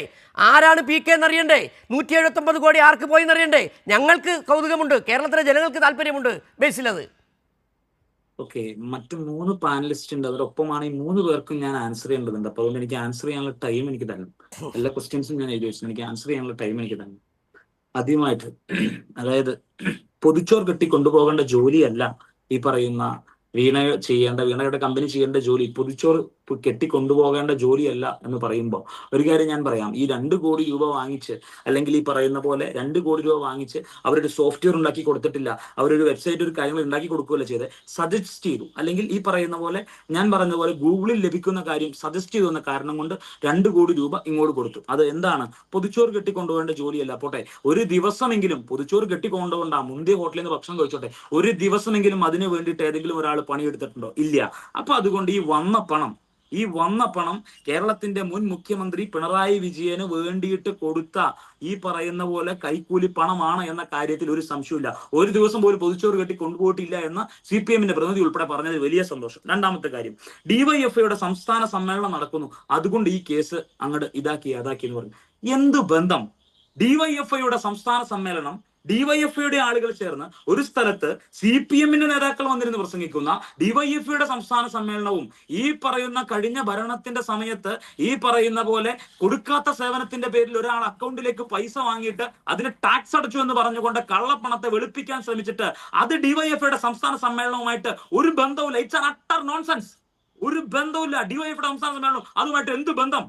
കേരളത്തിൽ മാത്രം നിൽക്കുന്ന ഒരു DYFI എന്ന് പറയുന്ന പ്രസ്ഥാനത്തിന് ഒരു സംസ്ഥാന സമ്മേളനം ഏതെങ്കിലും ഒരു മുക്കിൽ വെച്ച് നടത്തുമ്പോൾ അതും ഈ പറയുന്ന കേസുമായിട്ടൊരു ബന്ധമില്ല. രണ്ടാമത്തെ കാര്യം, പിന്നെ ലീഗ് MLA-മാരുടെ വീട് പരിശോധിച്ചാൽ, അല്ലെങ്കിൽ ലീഗ് MLA-മാരുടെ അവിടെ പരിശോധിച്ചാൽ അതിലും കൂടുതൽ കോടികളുടെ സാധനം കിട്ടുമെന്ന് കെറ്റി ജലീൽ പറഞ്ഞു വന്നിന്ന് ആങ്കർ പറഞ്ഞപ്പോ ഞാനൊരു കാര്യം പറയാം ആങ്കറെ. ഈ പറയുന്ന ലീഗ് MLA-മാരുടെയും ലീഗ് നേതാക്കന്മാരുടെയും ഒക്കെ വീടുകളിലൊക്കെ സെർച്ച് നടത്തിയ ഒരു കാലം ഉണ്ടായിരുന്നു. കഴിഞ്ഞ 10 വർഷക്കാലം പിണറായി വിജയൻ എന്ന് പറയുന്ന ഏകാധിപതി കേരളം ഭരിച്ചുകൊണ്ട് മുന്നോട്ട് പോയപ്പോ കുറെ ഈ പറയുന്ന മുസ്ലിം ലീഗിന്റെയും കോൺഗ്രസിന്റെയൊക്കെ നേതാക്കന്മാരുടെ വീടൊക്കെ പരിശോധിച്ചിരുന്നു. അന്നൊക്കെ സാധാ കപ്പ് ഗ്ലാസ്സിൽ ഒരു കട്ടൻ കാപ്പി കുടിച്ച് പുറത്തിരിക്കുന്ന KM ഷാജിയെയും ഇതൊക്കെ പോട്ടെ പുല്ല എന്ന് പറഞ്ഞ് പുറത്തിരിക്കുന്ന മാത്യു കൊളനാടിനെ ഞങ്ങൾ കണ്ടു. അല്ലാതെ ED വന്നപ്പോ സ്വന്തം പ്രസ്ഥാനത്തിലെ യുവജന പ്രസ്ഥാനത്തിലെ കുട്ടികളെയും വിദ്യാർത്ഥി പ്രസ്ഥാനത്തിലെ കുട്ടികളെയും തല്ലാൻ വേണ്ടി ഇട്ടുകൊടുക്കുന്ന ആൾക്കാരായിരുന്നില്ല ലീഗുകാരും, തല്ലാൻ ഇട്ടുകൊടുക്കുന്ന ആളുകളായിരുന്നില്ല UDF-ന്റെ നേതാക്കന്മാരും എന്ന സത്യം പാനലിസ്റ്റ് മനസ്സിലാക്കിയാൽ കൊള്ളാം. അടുത്തത്, രതീഷ് ചക്രവാണിയോട് ഞാൻ 1-2 കാര്യങ്ങൾ പറയാം. ബേസിൽ ഉൾപ്പെടെയുള്ള ആളുകൾ ഈ പറയുന്ന പോലെ തീ കൊള്ളികൊണ്ട് തല ചൊറിയുന്നു, രാഷ്ട്രീയ പ്രേരിതം എന്ന് അവിടെ ഇരുന്നുകൊണ്ട് രതീഷ് ചക്രവാണി പറയുകയുണ്ടായി. ഇത് തിരക്കഥയാണത്രേ, CPM-നെ തകർക്കാൻ സാധിക്കില്ല, ഇത് സെറ്റിട്ട് അല്ലാതെ ഇതെന്തോ നാടകം പോലെയാണ്, ഇതുപോലെയാണ് കെജ്രിവാളിനെ തകർത്തത്, CPM നശിക്കില്ല, ലക്ഷങ്ങൾ മെമ്പർഷിപ്പ് ഉണ്ടെന്ന് അവിടെ ഇരുന്നുകൊണ്ട് രതീഷ് ചക്രവാണി പറഞ്ഞപ്പോ രതീഷ് ചക്രവാണി എത്ര ലക്ഷങ്ങൾ മെമ്പർഷിപ്പ് ഉണ്ടെങ്കിലും എത്ര കാര്യങ്ങൾ ഉണ്ടെങ്കിലും ഏത് ഭരണാധികാരിയും അഴിമതിയുടെ കറ പുലർന്നാൽ ഏത് ഭരണാധികാരിയും താഴെ ഇറങ്ങും. ഫസ്റ്റ് റൗണ്ടുകളിൽ പിണറായി വിജയൻ എന്ന് പറയുന്ന കേരളത്തിന്റെ 10 വർഷം ഭരിച്ച മുഖ്യമന്ത്രി നാട്ടിലെ മുഖ്യമന്ത്രിയുടെ സ്വന്തം മണ്ഡലത്തിൽ വോട്ടെണ്ണിയപ്പോ ആദ്യത്തെ 3-4 റൗണ്ട് വോട്ടെണ്ണി കഴിഞ്ഞപ്പോ ഒന്ന് വേർത്ത പിണറായി വിജയനെ നമ്മൾ കണ്ടു, ഒന്ന് വേർത്ത ഏരിയ കമ്മിറ്റികളെ നമ്മൾ കണ്ടു, ഒന്ന് ഒന്ന് വേർത്ത സംസ്ഥാന കമ്മിറ്റികളെ നമ്മൾ കണ്ടു, ഒന്ന് വേർത്ത അഖിലേന്ത്യാ കമ്മിറ്റികളെ ഞങ്ങൾ കണ്ടു. അതുകൊണ്ട് CPM-ന് ഞങ്ങൾക്ക് ലക്ഷങ്ങൾ മെമ്പർഷിപ്പ് ഉണ്ട്, ഈ CPM-നെ തകർക്കാൻ സാധിക്കില്ല എന്നൊക്കെ പറഞ്ഞപ്പോ സ്വന്തം നാട്ടില് ഈ പറയുന്ന പിണറായി വിജയൻ എന്ന് പറയുന്ന കേരളത്തിന്റെ മുഖ്യമന്ത്രിയായിരുന്ന പിണറായി വിജയന്റെ സ്വന്തം മണ്ഡലത്തിൽ പോലും പിണറായി വിജയൻ പുറകെ പോയത് കണ്ടു. അപ്പൊ അതുകൊണ്ട് അങ്ങനത്തെ ധാർഷ്ട്യവും ധിക്കാരവും ഒക്കെ നിർത്തേണ്ട സമയമായി രതീഷ് ചക്രവാണി എന്നുകൂടെ ഓർമ്മപ്പെടുത്താം. അല്ല ചോദിച്ച 5 ചോദ്യങ്ങൾ, അതിനൊന്നും മറുപടി പറഞ്ഞില്ല. അല്ല, അതിന് 5 ചോദ്യം, അതിന് മറുപടി പറയാത്ത എന്താണ്? എവിടെ ശിവശങ്കറിന്റെ കേസ്, എവിടെ ലാവ്ലിൻ കേസ്, എവിടെ ലൈഫ് മിഷൻ കേസ്? ആ ചോദ്യങ്ങൾക്ക് മറുപടി പറയാതെ ബേസിൽ മാത്രം ഇങ്ങനെ പറഞ്ഞുകൊണ്ടിരുന്നത് എങ്ങനെയാണ്? ആ ചോദ്യങ്ങൾക്ക് മറുപടി പറയൂ. അല്ല, അതിന് മറുപടി പറയൂ. അതെന്താണ്? അത് പറയാത്ത എന്താണ് ബേസിൽ? ചോദ്യമല്ല അദ്ദേഹം ചോദിച്ച PK ഗോപൻ ചോദിച്ച 5 ചോദ്യങ്ങൾ മറുപടി ഉണ്ടോ? എന്ത് കഷ്ടമാണ്. അടുത്ത പോയിന്റിലേക്ക് വരാം. Veena is one of the recipient of CMRL. Jayachandran, അതായത് വീണയുടെ ഡയറിയിൽ ഫിംഗർ പ്രിന്റ് ഉണ്ടോ എന്നൊക്കെയാണ് ചോദിച്ചത്. ചോദ്യം അതായിരുന്നു. ഒരു കാര്യം ഞാൻ പറയാം, ഈ പറയുന്ന ED ഉണ്ടായ ഡയറി വീണയുടെ ഡയറി അല്ല എന്ന് വീണ പറയുന്നില്ലല്ലോ. ഹൂ ഈസ് വീണ? വീണ സ്വിഗ്ഗിയോ സൊമാറ്റോ ഓടിക്കുന്ന ഒരു ഡ്രൈവർ അല്ല വീണ. വീണ എന്ന് പറയുന്നയാള് വേറെ എന്തിനും പണിക്ക് പോയ ആളല്ല വീണ. വീണ എന്ന് പറയുന്നയാള് കേരളത്തിന്റെ മുഖ്യമന്ത്രിയായിട്ടിരുന്ന പിണറായി വിജയന്റെ മകളാണ്. അവിടെയാണ് പ്രശ്നം. അവിടെയാണ് മിസ്റ്റർ ജയചന്ദ്രൻ ബേസിൽ പറയുന്ന അവിടെയാണ് പ്രശ്നം. അല്ല, അവിടെയാണ് പ്രശ്നം. വീണ എന്ന് പറയുന്നത് പിണറായി വിജയന്റെ മകൾ. അത് തന്നെയാണ് പ്രശ്നം. അതുകൊണ്ട് തന്നെയാണ് ബേസിലിനും ഈ പറയുന്ന മാധ്യമങ്ങൾക്കും ഈ ED-ക്കും പ്രശ്നം. PK ഗോപൻ അല്ല, PK ഗോപൻ അല്ല, പറഞ്ഞു, ചോദ്യങ്ങൾക്ക് മറുപടി പറഞ്ഞു ബേസിൽ. പക്ഷെ PK ഗോപൻ ചോദിച്ച ഒറ്റ ചോദ്യത്തിന് മറുപടി പറഞ്ഞിട്ടില്ല ബേസിൽ. PK ഗോപൻ ചോദിച്ചെന്താണ്? ശിവശങ്കർ എവിടെ? അരവിന്ദ് കെജ്രിവാൾ കേസ് എവിടെ? ലാവ്ലിൻ കേസ് എവിടെ? മറുപടി ഉണ്ടോ? ഞാൻ ആൻസർ ചെയ്യട്ടെ. അതുപോലെ CPM-ന് ഇത് എന്ത് ചെയ്യാ, CPM-നെ പറ്റി CPM നോക്കിക്കോളും എന്നൊക്കെ ജയന്ദ്രൻ പറയണ്ടേ. പിന്നെ അരവിന്ദ് കെജ്രിവാളിന്റെ കേസ് പറഞ്ഞു, അതുപോലെ CPM-നെ തകർക്കാൻ പറ്റില്ല എന്ന് പറഞ്ഞപ്പോ ഇതിന് ഞാൻ ചോദിച്ച ഒരൊറ്റ ക്വസ്റ്റ്യൻ ഉള്ളൂ. What was the service given by the Veena's company? എന്ത് സർവീസാ കൊടുത്തേ? എന്ത് സർവീസ് കൊടുത്തു? നിങ്ങൾ പറയുമായിരിക്കും സോഫ്റ്റ്വെയർ കമ്പനിയാണ്, അത് അന്തരീക്ഷത്തിൽ കാണാൻ പറ്റുന്ന സർവീസ് അല്ല, അത് എന്ത് പറയുക, ഈ പറയുന്ന പോലെ സാറ്റലൈറ്റിനുള്ള സർവീസ്. എന്ത് സർവീസ് കൊടുത്തു? അല്ല PK ഗോപൻ, അതായത് വല്ലാത്ത ബേസിൽ പറഞ്ഞു പോവുകയാണ്. ചോദ്യങ്ങൾക്കൊന്നും മറുപടി ഇല്ലെന്ന് എനിക്ക് കൃത്യമായിട്ട് അറിയാം. കറങ്ങി തിരിഞ്ഞ് ഒരൊറ്റ കാര്യമാണ് ബേസിൽ പറഞ്ഞ കൃത്യമായി. എന്തുകൊണ്ടാണ് കാര്യം? പിണറായി വിജയന്റെ മകളായതുകൊണ്ട് തന്നെയാണ് പറഞ്ഞു വെക്കുന്നുണ്ട് PK ഗോപൻ. അല്ല ശ്രീ സിജു, നമ്മൾ എത്ര ചോദിച്ചാലും അത് ബേസിലിന്റെ മാത്രം പ്രശ്നമല്ല. കോൺഗ്രസ് ആ ചോദ്യത്തെ അഡ്രസ് ചെയ്യത്തില്ല. എന്നിട്ട് പകരം കുറച്ച് ബഹളം ഉണ്ടാക്കിയിട്ട് എഴുന്നേറ്റ് പോവുകയാണ്. അദ്ദേഹം വീണ്ടും ചോദിക്കുക. ഇതാണ് കുഴപ്പം കേട്ടോ. ശരിയാവില്ലേ? ബേസില് ഞാൻ പറഞ്ഞുകൊണ്ടിരിക്കുമ്പോ ഏതെങ്കിലും ക്വസ്റ്റ്യൻ ബേസിലുണ്ടെങ്കിൽ ഞാൻ വഴങ്ങാം. അതല്ലാതെ അലമ്പുണ്ടാക്കിയിട്ടൊന്നും പോകല്ലേ. അതല്ലേ ഞാൻ പറഞ്ഞു വരുന്നത്. അല്ല, നിങ്ങൾ 10,000 ചോദ്യം ചോദിക്കുക, അതല്ലേ ഞാൻ പറഞ്ഞു വരുന്നത്. എനിക്ക് നിങ്ങൾക്ക് ജനാധിപത്യ അവകാശമില്ല. എന്റെ ചോദ്യത്തിന് ഉത്തരം പറയാനുള്ള ബാധ്യത നിങ്ങൾക്കില്ല. അത് 100% നിങ്ങൾ ആവർത്തിച്ച് പറഞ്ഞു. ഒരു ചോദ്യത്തെ നിങ്ങൾ അഡ്രസ് ചെയ്യത്തില്ല. അത് നിങ്ങൾക്കെന്നല്ല, നിങ്ങളുടെ പാർട്ടിക്ക് അഡ്രസ് ചെയ്യാൻ പറ്റത്തില്ല. അത് താങ്കളുടെ പരിമിതി അല്ല, ആ പാർട്ടിയുടെ പരിമിതിയാണ്. അതുകൊണ്ട് നിങ്ങൾ ഈ ചോദിച്ച സിജു തന്നെ ഞങ്ങളുടെ ക്വസ്റ്റ്യൻ റിപ്പീറ്റ് ചെയ്തു, ശ്രീ സിജു സഹദേവൻ. പക്ഷെ നിങ്ങൾ അഡ്രസ് ചെയ്യുന്നില്ല. നിങ്ങൾ എന്ത് സേവനം കൊടുത്തു എന്ന് ചോദിച്ചതിന് ഞങ്ങൾ കൃത്യമായിട്ട് ഉത്തരം പറഞ്ഞു. നിങ്ങളുടെ വാഹനം ഇൻഷുർ ചെയ്യാറില്ലേ? ഇതെന്താ ഈ മനുഷ്യരോട് മര്യാദയ്ക്ക് ഇരിക്കാൻ പറഞ്ഞു? അങ്ങനെ ഈ ചർച്ചക്കിടയിൽ ഇങ്ങനെ സംസാരിക്കാതെ അത് മര്യാദകേടാണത്. അദ്ദേഹത്തിന് എന്തെങ്കിലും സൈക്കോളജിക്കൽ പ്രശ്നം ഉണ്ടെങ്കിൽ അത് പരിഹരിക്കുക.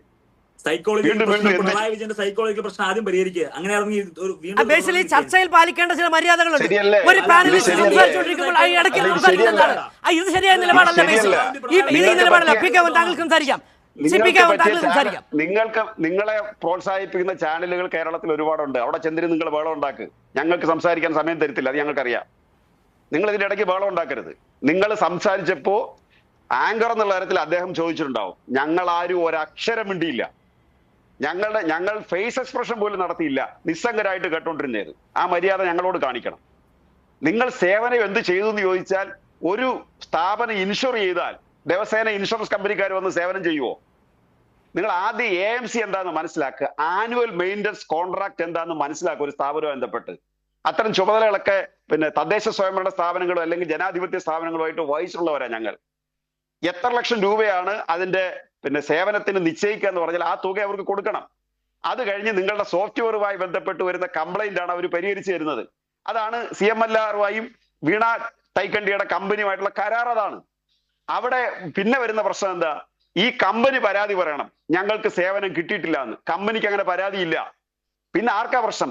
അപ്പൊ ഞങ്ങൾ ചോദിച്ചു, നിങ്ങൾ ബാങ്ക് ത്രൂ അല്ലാതെ നിയമവിരുദ്ധമായി നിങ്ങൾ സംഭാവന കൈപ്പറ്റി, നിങ്ങൾക്ക് മറുപടി ഉണ്ടോ? ഒരക്ഷരം മറുപടി പറയുന്നില്ല.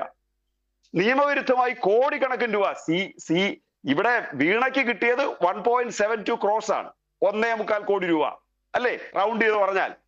ഇത് 172 കോടി രൂപ കേരളത്തിലെ രാഷ്ട്രീയ നേതാക്കൾക്കും പത്രങ്ങൾക്ക് കൊടുത്തിട്ടുണ്ട്, മാധ്യമത്തിന് പൈസ കൊടുത്തിട്ടുണ്ട് അവര്. ഏത് മാധ്യമമാണെന്ന് മാധ്യമങ്ങളെന്ന് അന്വേഷിച്ച് പറഞ്ഞാട്ടെ. ഞാൻ സ്നേഹപുരസരം കേരളത്തിലെ മാധ്യമങ്ങളെ വെല്ലുവിളിക്കുക. ഈ എക്സാലോജിക് കമ്പനിയുടെ ഡയറി കുറിപ്പിനകത്ത് വന്ന മാധ്യമങ്ങൾ ആരൊക്കെയാണ് നിങ്ങളൊന്ന് അന്വേഷിച്ച് പറ. എത്ര ലക്ഷം രൂപ, എത്ര കോടി അവരുടെ ഇത് വാങ്ങിച്ചിട്ടുണ്ട്? എന്ത് സേവനം കൊടുത്തിട്ടാ? ഇവിടെ സേവനത്തിന്റെ അടിസ്ഥാനത്തിൽ കരാറുണ്ടാക്കിയതാണ്. അതാണ് നിങ്ങളുടെ ഒന്നാമത്തെ ക്വസ്റ്റ്യൻ. രണ്ടാമത്തെ പ്രശ്നം എന്താ? പിണറായി വിജയന് വേണ്ടിയാണ് ഈ പൈസ കൊടുത്തത്. ശരി, പിണറായി വിജയൻ 10 വർഷം കേരളത്തിൽ അധികാരത്തിൽ ഇരുന്നപ്പോ ഈ എക്സാലോജി കമ്പനിക്ക് എന്തെങ്കിലും സേവനം വഴിവിട്ട് നൽകിയിട്ടുണ്ടോ? ആ കേസാണ് കുഴൽനാടൻ കോടതി ചെന്നത്. ആ കേസിലാണ് രാഷ്ട്രീയ നേതാക്കൾ നമ്മൾ തമ്മിൽ സംസാരിക്കുന്നതിനേക്കാൾ സീരിയസ് ആയിട്ട് കോടതി പറഞ്ഞു ഇറങ്ങിപ്പോകുന്നോ അതോ 10 ലക്ഷം രൂപ പിഴ അടയ്ക്കണമെന്ന്. അങ്ങനെ ഒരു സേവനം കേരളത്തിലെ ഗവൺമെന്റിൽ നിന്ന്, വീണാ വിജയിൽ നിന്ന് ആ കമ്പനിക്ക് സേവനം കിട്ടിയിട്ടെന്ന് ചോദിച്ചപ്പോ അത് സേവനം. ഇനി കേരള സർക്കാരിൽ നിന്ന് എന്തെങ്കിലും അനധികൃതമായിട്ടുള്ള കാര്യങ്ങൾ വീണാ വിജയന് പണം കൊടുത്തതിന്റെ പേരിൽ പിണറായി വിജയൻ ചെയ്തിട്ടുണ്ടോ എന്നുള്ളതാണല്ലോ ക്വസ്റ്റ്യൻ. അങ്ങനെ നിങ്ങൾ ചോദിച്ചില്ല. പക്ഷേ അങ്ങനെ ഒരു പ്രശ്നം നിങ്ങൾ ഉയർത്തിക്കൊണ്ടുവന്നു. ആ ചോദ്യത്തിലേക്ക് വന്നില്ലെങ്കിലും വളരെ കൃത്യമായിട്ട് ഞങ്ങൾ പറയുന്നു, ആ കേസാണ് കുഴൽനാടൻ പോയപ്പോ കേരള ഹൈക്കോടതി തന്നെ കണ്ടെത്തി ഒരു സേവനവും അനധികൃതമായിട്ട് പിണറായി വിജയൻ നൽകിയിട്ടില്ല എന്നുള്ളതും കണ്ടെത്തി കഴിഞ്ഞു. അതിന്റെ അടിസ്ഥാനത്തിലാണ് കുഴൽനാടൻ കോടതി കടന്ന് വിഷമിച്ചത്. ഇനി അങ്ങ് പറഞ്ഞു 1-2 കാര്യങ്ങൾ. കേരളത്തിൽ മാത്രമുള്ള ഡിവൈഎഫ്ഐ, കേരളത്തിൽ മാത്രം ഡിവൈഎഫ്ഐ ഉള്ളതുകൊണ്ടാണോ ഈ CJP സമരത്തിൽ നേരിട്ട് അവിടെ പോയില്ലെങ്കിലും മാറി ഇന്ന് അവസാനം ഹൈജാക്ക് ചെയ്യാൻ ശ്രമിച്ച ഒരാളാണല്ലോ ശ്രീ രാഹുൽ ഗാന്ധി. എന്താ രാഹുൽ ഗാന്ധി അന്വേഷിച്ച് ഡൽഹി പോലീസ് വരാഞ്ഞത്? 40 കിലോ ഭാരമുള്ള ഒരു കൊച്ചു പെൺകുട്ടി അന്വേഷിച്ച് പോയത് CPM-ന്റെ ഓഫീസിലേക്കാ. കേരളത്തിൽ മാത്രമല്ലേ ഉള്ളൂ CPM, അല്ല ഡിവൈഎഫ്ഐ, വേറെ എങ്ങുമില്ലല്ലോ. അപ്പോ SFIയുടെ ഡിവൈഎഫ്ഐയുടെ നേതാക്കളെ അന്വേഷിച്ച് പോയേണ്ടി വന്നത് എന്തുകൊണ്ടാ? നിങ്ങളെ അവർക്ക് ഒരു പിണ്ണാക്കും പേടിയില്ല. ഇന്ത്യ രാജ്യം ഭരിക്കുന്ന പാർട്ടിക്ക് നിങ്ങളൊരു പ്രതിപക്ഷ പാർട്ടി മാത്രമാ. നിങ്ങളുടെ മുമ്പിൽ ED-യെ കാണിച്ച് ഭീഷണിപ്പെടുത്തിയാൽ നിങ്ങളുടെ മുഖ്യമന്ത്രിമാർ അങ്ങോട്ട് ചെല്ലും. ഹിമന്ത് വിശ്വാസിന്റെ കാര്യം ഇവിടെ പറഞ്ഞു. എത്രയോ നേതാക്കന്മാർ, നിങ്ങളുടെ മഹാരാഷ്ട്രയിലെ നേതൃത്വത്തിന്റെ കാര്യം, ആസാമിലെ നേതൃത്വത്തിന്റെ കാര്യം. ഇന്ന് BJP-യുടെ മുഖ്യമന്ത്രിയായിട്ട് ബംഗാൾ നിൽക്കുന്ന സുവേന്ദു അധികാരി ഏത് പാർട്ടിക്കാരനാ ബേസിലെ? ED-യെ വിട്ട് ഭീഷണിപ്പെടുത്തിയതാ. എന്താ പിണറായിയെ കിട്ടാത്തെ? എന്താ കേരളത്തിൽ നിന്നൊരു നേതാവിനെ കിട്ടാത്തെ? എന്താ റിയാസിനെ പിടിക്കാത്ത? റിയാസ് പറഞ്ഞ എന്താ? എനിക്ക് BJP ആയിട്ട് ഫൈറ്റ് ചെയ്യാൻ പോവാ ഞാൻ, നിങ്ങൾക്ക് ആകുമെങ്കിൽ എന്നെ BJP-യിലോട്ട് പിടിച്ചോണ്ടു. അപ്പം രാഷ്ട്രീയ നേതാക്കളെ എല്ലാം BJP-ക്ക് കൊടുക്കും കോൺഗ്രസ്. അതിന്റെ പേരിൽ ED-യെ വിളിച്ച് ഭീഷണിപ്പെടുത്തിയാൽ. പിന്നെ ഞങ്ങൾ പറഞ്ഞു KM ഷാജി കട്ടൻ ചായയും കുടിച്ചോണ്ട് വെളിയിരുന്നത് എന്ന് അന്വേഷണത്തിന് വന്നപ്പോ. ഏത് പിണറായിയുടെ കേസാ നിങ്ങളുടെ വീട്ടിൽ വന്ന് അന്വേഷിച്ചത്? ഇനി ഈ ബാംഗ്ലൂരിൽ കാറ് കത്തിച്ചെന്തിനാണ് നിങ്ങൾ? സോണിയാഗാന്ധിയെയും രാഹുൽ ഗാന്ധിയെയും അന്വേഷിച്ച് ED വന്നപ്പോ ബാംഗ്ലൂരിൽ കാറ് കത്തിച്ച രാഷ്ട്രീയ പാർട്ടിയുടെ പേരാ കോൺഗ്രസ്. പിണറായി വിജയൻ ആ വീട്ടിലുള്ളത് കൊണ്ടാ CPM-കാർ തടയാൻ ചെന്നേ. വീണാ വിജയന്റെ വീട് മാത്രമാണ് CPM അങ്ങോട്ട് ചെല്ലത്തേ ഇല്ല. അത് നിയമപരമായിട്ട് അവർ കൈകാര്യം ചെയ്യട്ടെ. CPM-ന്റെ നേതാവല്ല വീണാ വിജയൻ. പക്ഷെ ഞങ്ങളുടെ പാർട്ടിയുടെ പോളിറ്റ് ബ്യൂറോ അംഗം, മുൻ മുഖ്യമന്ത്രി, ഈ കേസിൽ പ്രതിയാകാത്ത ഒരാള്, അദ്ദേഹം വാടകയ്ക്ക് താമസിക്കുന്ന വീട്ടിൽ ചെന്ന് വളരെ നല്ല രോഗമുള്ള, നല്ല പ്രായമുള്ള, എപ്പോഴും പരിചരണം ആവശ്യമുള്ള, എപ്പോഴും ചൂടുവെള്ളം കുടിക്കേണ്ടുന്ന ഒരു മനുഷ്യന് പച്ചവെള്ളം കൊടുക്കാതെ വൈകുന്നേരം വരെ അവിടെ ഇരുത്തിയാൽ അത് കണ്ടോണ്ട് നടക്കാനുള്ള നിഷ്കളങ്ക രാഷ്ട്രീയമൊന്നും ഞങ്ങളുടെ ഈ തൽക്കാലമില്ല ബേസിലെ. അതുകൊണ്ട് നിങ്ങൾക്ക് എന്തിനാ ദേഷ്യം വരുന്നതെന്ന് CPM-കാരോട് ചോദിച്ചാൽ, ഞങ്ങളുടെ ഏത് ലീഡർഷിപ്പ്? ഒരു നൃപൻ ചക്രവർത്തി 15 വർഷം ത്രിപുര ഭരിച്ച് ഇറങ്ങിപ്പോയത് ഒരു സൂട്ട് കേസിലെ പുസ്തകങ്ങൾ മാത്രമായിട്ടാണ്. നിങ്ങൾ ഒരു ബംഗാൾ മുഖ്യമന്ത്രിയായിരുന്ന ജ്യോതി ബാസു ലണ്ടനിൽ ഇന്ദിരാഗാന്ധിയോടൊപ്പം ICSE പഠിക്കുകയും ഇന്ദിരാഗാന്ധി പരാജയപ്പെടുകയും ജ്യോതി ബാസു വിജയിക്കുകയും ചെയ്ത് കൽക്കട്ടയിൽ വന്നപ്പോ ബ്രിട്ടീഷുകാരെ കളക്ടറാക്കാമെന്ന് പറഞ്ഞതാ. ആ ജ്യോതി ബാസുവിന്റെ മൃതശരീരം കൽക്കട്ട മെഡിക്കൽ കോളേജിൽ കീറി മുറിക്കുമ്പോൾ 10 രൂപയുടെ സ്വത്ത് അദ്ദേഹത്തിന്റെ കയ്യിലില്ല. ബുദ്ധദേവ് ഭട്ടാചാര്യ, നിങ്ങൾ ഒരുപാട് ആക്ഷേപം ഉന്നയിച്ചതാണ്. അദ്ദേഹത്തിന് 1 സെന്റ് ഭൂമി സ്വന്തമായിട്ടില്ലായിരുന്നു. മണി സർക്കാർ കേരളത്തിൽ വന്നാൽ ഇപ്പോഴും ബെഞ്ചിലാണ് കിടന്നുറങ്ങുന്നേ. ത്രിപുരയിലെ മുഖ്യമന്ത്രിയായിരുന്ന മണിക് സർക്കാർ. പിണറായി വിജയനും അതിൽ നിന്ന് ഒട്ടും വ്യത്യസ്തനല്ല. കാരണം ഞങ്ങളുടെ പാർട്ടിക്കകത്ത് ഇരുന്നുകൊണ്ട് അങ്ങനെ സമ്പത്തുണ്ടാക്കാൻ ഞങ്ങളുടെ പാർട്ടിക്ക് കഴിയില്ല. സഖാവ് EMS ശ്രീബുദ്ധനെ പോലെ സകലതും ത്യജിച്ചിറങ്ങിയ കമ്മ്യൂണിസ്റ്റ് പാർട്ടിയുടെ മുഖ്യമന്ത്രി അയാളാ. തിരുവനന്തപുരത്ത് വാടക വീട്ടിൽ കിടന്ന അദ്ദേഹം മരിക്കുന്നത്. ആയിരക്കണക്കിന് ഏക്കർ സ്വത്ത് സ്വന്തമായിട്ടുണ്ടായിരുന്ന മനുഷ്യൻ. ഇങ്ങനെയുള്ള രാഷ്ട്രീയ നേതൃത്വത്തിന് ജന്മം കൊടുത്തവരാ CPM-കാർ. അതുകൊണ്ട് ഞങ്ങൾക്ക് ഇത്തരം സംഭവങ്ങൾ നടക്കുമ്പോൾ ഞങ്ങൾക്ക് വേദന ഉണ്ടാവും. ഞങ്ങളുടെ ലീഡർഷിപ്പ് ഇപ്പൊ PM റിയാസിനെ കുറിച്ച് ഇവിടെ പറഞ്ഞു. ഏറ്റവും വലിയ അഴിമതി നടത്താൻ പറ്റുന്ന ഒരു വകുപ്പ് കേരളത്തിൽ പൊതുമരാമത്ത് വകുപ്പ്. എന്തേ ഒരു ആരോപണം പോലും നിങ്ങൾക്ക് ഉന്നയിക്കാൻ പറ്റാതെ പോയി? ഒരു ആരോപണം. എക്സൈസ് വകുപ്പ് ശിവദാസ മേനോൻ, സാക്ഷാൽ MV Govindan, MB Rajesh, CK Gurudasan, ഇവരെല്ലാം കൈകാര്യം ചെയ്ത എക്സൈസ് വകുപ്പ് കേരളത്തിൽ. ശിവൻകുട്ടി, ഇവരെല്ലാം കൈകാര്യം ചെയ്തു എക്സൈസ് വകുപ്പ്. എന്തേ എക്സൈസ് വകുപ്പിൽ ഒരു അഴിമതി ആരോപണം നിങ്ങൾക്ക് ഉന്നയിക്കാൻ പറ്റാതിരിക്കുന്നത്? അപ്പൊ ഇതൊക്കെയാണ് ഞങ്ങളുടെ ഒരു ചരിത്രം എന്ന് പറയുന്നത്. അതുകൊണ്ട് ഇത് പിന്നെ തോറ്റ കാര്യം ഇനി നിങ്ങൾ പറഞ്ഞു. ആരാ തോറ്റ? പിണറായി വിജയൻ തുടക്കത്തിൽ തോറ്റ്. ബേസിൽ എത്ര വയസ്സ് പ്രായമുണ്ടോ എനിക്ക് കൃത്യമായിട്ട് പറയാൻ പറ്റുന്നില്ല. 4 ലക്ഷം വോട്ടിന് ലോക രാജ്യങ്ങളിൽ തോറ്റ ഒരു പ്രധാനമന്ത്രിയുള്ളൂ. ആ പ്രധാനമന്ത്രിയുടെ പേര് ഇന്ദിരാഗാന്ധി എന്ന. 4 ലക്ഷം വോട്ടിന്. ഇവിടെ 2 പ്രധാനപ്പെട്ട സീനിയർ മോസ്റ്റ് പത്രപ്രവർത്തകർ റിപ്പോർട്ട്, രതീഷ് സാറും പിന്നെ ജയചന്ദ്രൻ സാറും. അവർക്കറിയാം ഇന്ദിരാഗാന്ധിയുടെ എതിരാളിയെ കുറിച്ച് അതുവരെ ഇന്ത്യ കേട്ടിട്ടില്ല. രാജ് നാരായണൻ. ഇന്ത്യ കേൾക്കാത്ത ഒരു മനുഷ്യന്റെ മുമ്പിൽ 4 ലക്ഷം വോട്ടിൽ തോറ്റ ഇന്ദിരാഗാന്ധിയെ ഉയർത്തിപ്പിടിച്ചുകൊണ്ട് അവരുടെ പടം വെച്ച ഇന്ദിരാഭവനിൽ ഇരുന്നുകൊണ്ടാണോ ഞങ്ങളോട് പറയുന്നത് പിണറായി ആദ്യത്തെ റൗണ്ട് തോറ്റുപോയെന്ന്? ആണോ? VM സുധീരൻ തോറ്റില്ലേ കേരളത്തിൽ? തോറ്റോ? നിങ്ങളുടെ എണ്ണം പറഞ്ഞ നേതാക്കൾ തോറ്റോ കേരളത്തിൽ? അപ്പൊ ഒരു തോൽവി, തെരഞ്ഞെടുപ്പിന്റെ ഒരു തോൽവി. ഇനി പിണറായി തോറ്റോ? ഈ പ്രതിസന്ധി ഘട്ടത്തിൽ 20,000-ൽ പരം ഭൂരിപക്ഷം അദ്ദേഹത്തിനുണ്ട്. അതുകൊണ്ട് നിങ്ങൾ കാണണം. പയ്യന്നൂർ ഞങ്ങൾ തോറ്റു നിൽക്കുമ്പോഴാ, അല്ലെങ്കിൽ തളിപ്പറമ്പിൽ തോറ്റു നിൽക്കുമ്പോഴാ ഞങ്ങൾ 20,000 വോട്ടിന് പിണറായിയുടെ മണ്ഡലത്തിൽ ജയിക്കുന്നത്. അത് നിങ്ങൾ കാണാതിരുന്നുകൂടി. ഇനി 5 വർഷം പിണറായി ഭരിച്ചു കഴിഞ്ഞപ്പോഴോ 99 സീറ്റ് അദ്ദേഹത്തിന് കൊടുത്തേ. കണ്ണൂർ ജില്ലയിലെ ഭൂരിപക്ഷമൊക്കെ എത്രയായിരുന്നു? ഇപ്പോഴും നേരത്തെ ഇവിടെ പറഞ്ഞതുപോലെ ഒരു 80-85 ലക്ഷം വോട്ടുമായിട്ട് ഞങ്ങൾ നിൽക്കുക. അതുകൊണ്ട് അങ്ങനെ അടച്ചാക്ഷേപിച്ച് ഈ പ്രശ്നത്തെ കാണാൻ നിങ്ങൾ ശ്രമിക്കരുത്. നിങ്ങൾ ആദ്യം മനസ്സിലാക്കേണ്ടത് ഒരുപക്ഷെ നേരത്തെ ബേസിൽ വളരെ സമർത്ഥമായി പറഞ്ഞതാണ്. അതായത് KM ഷാജിയുടെ അടക്കം വീട്ടിൽ അദ്ദേഹം KM ഷാജി കട്ടൻ ചായ കുടിച്ചിരിക്കുകയായിരുന്നു. അപ്പോഴാണ് PK ഗോവിന്ദൻ അക്കാര്യം ഓർമ്മിപ്പിച്ചത്. സോണിയാഗാന്ധിയുടെ നാഷണൽ ഹെറാൾഡ് കേസിൽ സോണിയാഗാന്ധിയെയും രാഹുൽ ഗാന്ധിയെയും ചോദ്യം ചെയ്യുമ്പോൾ ബാംഗ്ലൂരിലടക്കം കാറ് കത്തിയ കേസ് ബോധപൂർവം തന്നെയാണ് ബേസിൽ അക്കാര്യം എടുത്തിടാഞ്ഞത്. കാരണം ഇപ്പോൾ ഇന്ദിരാഗാന്ധിയെ വരെ ചിത്രത്തിലേക്ക് കൊണ്ടുവരുന്നുണ്ട് രതീഷ് ചക്രപാണി. ഒരുപക്ഷെ തുടക്കത്തിൽ പറഞ്ഞ കാര്യങ്ങളിലേക്ക് തന്നെ മടങ്ങി വരേണ്ടിയിരിക്കുന്നു. ഇപ്പോൾ ഈ പുതിയ വിവാദത്തിന് അടിസ്ഥാനം ഈ വാർത്താക്കുറിപ്പിൽ വന്നത് റെയ്ഡിൽ കണ്ടെത്തിയ ചില കയ്യക്ഷരമാണല്ലോ. ആ കയ്യക്ഷരമാണ് ഇതാ തെളിവ്. ഒരു സിനിമയിൽ ചോദിച്ചതുപോലെ എവിടെ തെളിവെന്ന് ചോദിച്ചപ്പോൾ ഇതാണ് തെളിവെന്ന് പറയേണ്ടി വരുന്ന സാഹചര്യം. EDക്കും ആ ഒരു സാഹചര്യത്തിലേക്ക് വന്ന് ചേർന്നിരിക്കുകയാണ്. എങ്ങനെയാണ് ഈ കണക്ക് പുസ്തകത്തിലെ കയ്യക്ഷരമാണ് തെളിവെങ്കിൽ ആ മറ്റ് കർത്തയുടെ കയ്യിൽ ഉണ്ടായിരുന്ന പുസ്തകത്തിലുണ്ടായിരുന്ന പേരുകളിൽ കയ്യക്ഷരങ്ങൾ വന്നവരെല്ലാം വരേണ്ടതല്ലേ, ഹാജരാകേണ്ടതല്ലേ?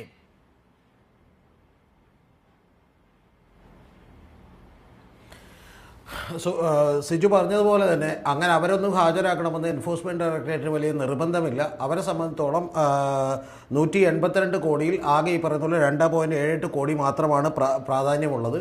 പിന്നെ ഞാൻ തീക്കൊള്ളി കൊണ്ട് തലചൊറിയാണെന്ന് പറഞ്ഞപ്പോൾ താങ്കൾ ശരിക്കും ഒന്ന് ഓർത്തു വെച്ചോ, ബേസിൽ പാറക്കുടിയും കോൺഗ്രസ്സുകാരുമൊക്കെ P. ചിദംബരവും അതുപോലെ തന്നെ നമ്മുടെ ധനമന്ത്രിയായിരുന്ന P. ചിദംബരവും അതുപോലെ തന്നെ അദ്ദേഹത്തിൻ്റെ മകൻ കാർത്തിക് ചിദംബരവും ഒക്കെ ഏതൊക്കെ സ്റ്റേജുകളിലൂടെ പോകേണ്ടി വന്നു എന്നുള്ളതൊന്ന് ഓർത്തു വെച്ചാൽ നല്ലതായിരിക്കും.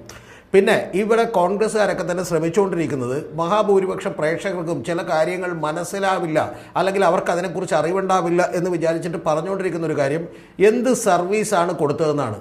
ബേസിൽ പാറക്കുടിക്ക് അറിയുമോ എന്നറിയില്ല. 1984 ഇന്ദിരാഗാന്ധി ഭരിച്ചതിന് ശേഷം നടന്ന തെരഞ്ഞെടുപ്പിൽ ലോകത്തിലെ ഏറ്റവും വലിയ ബിസിനസ് കൺസൾട്ടൻസിയായ മെക്കൻസി ഇന്ദിരാഗാന്ധിയുടെ ചിതാഭസ്മവും അതുപോലെ ഓർമ്മകളും ഉയർത്തി കാണിച്ചുകൊണ്ട് തെരഞ്ഞെടുപ്പിനെ നേരിടണമെന്ന് പറഞ്ഞ് അഡ്വൈസ് ചെയ്തിട്ടുണ്ട്. താങ്കൾക്കറിയോ അന്ന് എത്ര രൂപ കൊടുത്തതെന്ന്? അതുപോലെ ലോകത്തിലെ ഏറ്റവും വലിയ മെക്കൻസി ലോകത്തിലെ ഏറ്റവും വലിയ ബിസിനസ് കൺസൾട്ടൻസിയാണ്. ബോസ്റ്റൺ കൺസൾട്ടിംഗ് ഗ്രൂപ്പ് ഉണ്ട്, ഡിലോയിറ്റ് ഉണ്ട്, ഇങ്ങനെയുള്ള പല ഏജൻസികളും വലിയ ബിസിനസ്സുകളൊക്കെ ഉണ്ട്. അവരുടെ വലിയ തരത്തിലുള്ള കൺസൾട്ടൻറ്റുകളൊക്കെ ഉണ്ട്. അവർ ഒരു തവണ ഒരു അഡ്വൈസ് കൊടുക്കണമെങ്കിൽ പോലും അവരുടെ എക്സ്പെർട്ടൈസിന് വലിയ വിലയുണ്ട്. അതിന് 3 ലക്ഷം കൊടുക്കുന്നത് സാധാരണ കുറവാണ്. മാസം ഈ പറയുന്ന പോലെ 3 ദിവസം വന്നിട്ട് പോകുന്നതിന് 50 ലക്ഷം രൂപ മേടിക്കുന്ന ആളുകൾ വരെ ഉണ്ട്. ചർച്ച ചെയ്യണമെങ്കിൽ ഞാൻ ഡീറ്റെയിൽ ആയിട്ട് ചർച്ച ചെയ്യാം. അത്തരത്തിലുള്ള ഒരു എക്സ്പെർട്ടൈസിന് ചിലപ്പോൾ ആളുകൾ പേയ്മെൻറ്റ് കൊടുത്താൽ നിങ്ങൾ എന്തുകൊണ്ട് പേയ്മെൻറ്റ് കൊടുക്കുന്നു, എന്താണ് സേവനം എന്ന് ചോദിച്ചുകൊണ്ട് ഒരു പുകമറ ഉണ്ടാക്കാൻ നിങ്ങൾക്ക് കഴിയുമെന്ന് പറയുന്ന ഒരൊറ്റ കാര്യമേ ഉള്ളൂ. ഞാൻ ഒരു വാചകം കൂടി പറഞ്ഞേക്കാം. 2014 മുതൽ 2019 വരെ ഈ PMLA കേസുകളിൽ വലിയ വർധനമുണ്ടായില്ല. അതേസമയം 200 കേസുകളൊക്കെയാണ് ആവറേജ് രജിസ്റ്റർ ചെയ്യപ്പെട്ടിരുന്നെങ്കിൽ 2021ലേക്കും 2022ലേക്കും എത്തുമ്പോൾ അത് 1100ഉം 1200ഉം കേസുകളിലേക്കായി. കാരണം എന്തുകൊണ്ട് എന്ന് ചോദിച്ചിട്ടുണ്ടെങ്കിൽ നമുക്കെല്ലാം അറിയാം, സാധാരണ പ്രേക്ഷകരടക്കം അറിയണം, കുറ്റകൃത്യത്തിലൂടെ ലഭിച്ച വരുമാനം, പ്രൊസീഡ്സ് ഓഫ് ക്രൈം എന്ന് പറയുന്നത് നിങ്ങൾ അങ്ങനെ ലഭിച്ചതല്ല എന്നുള്ളത് ഈ കേസെടുത്താൽ തെളിയിക്കേണ്ട ഉത്തരവാദിത്തം സാധാരണ ഈ പറഞ്ഞ പോലെ കുറ്റം ചാർത്തപ്പെടുന്നവരാണ്, അല്ലാതെ ഈ പറഞ്ഞ പോലെ പ്രോസിക്യൂഷൻ ഇല്ല. അതേപോലെ തന്നെ ബർഡൻ ഓഫ് പ്രൂഫ്, തെളിവുകൾ കൊണ്ടുവരേണ്ടതിൻ്റെ ഉത്തരവാദിത്തം അവർക്കാണ്. അപ്പോൾ എന്തുകൊണ്ട് ഞാനിത് പറഞ്ഞു എന്ന് വെച്ചാൽ, ഇത്തരത്തിൽ രാഷ്ട്രീയ വേട്ടയാടലിന് പറ്റുന്ന ഒരു ഉപകരണമാക്കി എൻഫോഴ്സ്മെന്റ് ഡയറക്ടറേറ്റിനെ നിർമ്മിക്കുകയും അതിന് പല്ലും തകവും കൊടുക്കുകയും ചെയ്തത് BJP ആണ്. ഞാൻ അത്ഭുതപ്പെട്ടു പോയൊരു കാര്യം, ഇവിടെ ഇരിക്കുന്ന കോൺഗ്രസ് പ്രതിനിധി എപ്പോഴെങ്കിലും ഒരിക്കലെങ്കിലും ആ നിയമത്തെയോ EDയുടെ ചെയ്തികളെയോ തള്ളിപ്പറയുമെന്ന് ഞാൻ വിചാരിച്ചു. ഉണ്ടായില്ല. പകരം അദ്ദേഹം BJP ചേർന്നുകൊണ്ടാണോ അതോ കോൺഗ്രസ് സാധാരണ എടുക്കുന്ന പോലെ തരാതരം എടുക്കുന്ന നിലപാടെടുക്കുന്നതുകൊണ്ടാണോ എന്നറിയില്ല. വളരെ കൃത്യമാണ് രതീഷ് താങ്കൾ ചൂണ്ടിക്കാട്ടിയ വളരെ ശരിയായ ഒരു വസ്തുതയാണ്. കാരണം ഒരു ഘട്ടത്തിൽ പോലും ഒരു കാര്യം കൂടി, അരവിന്ദ് കെജ്രിവാളിനെതിരെ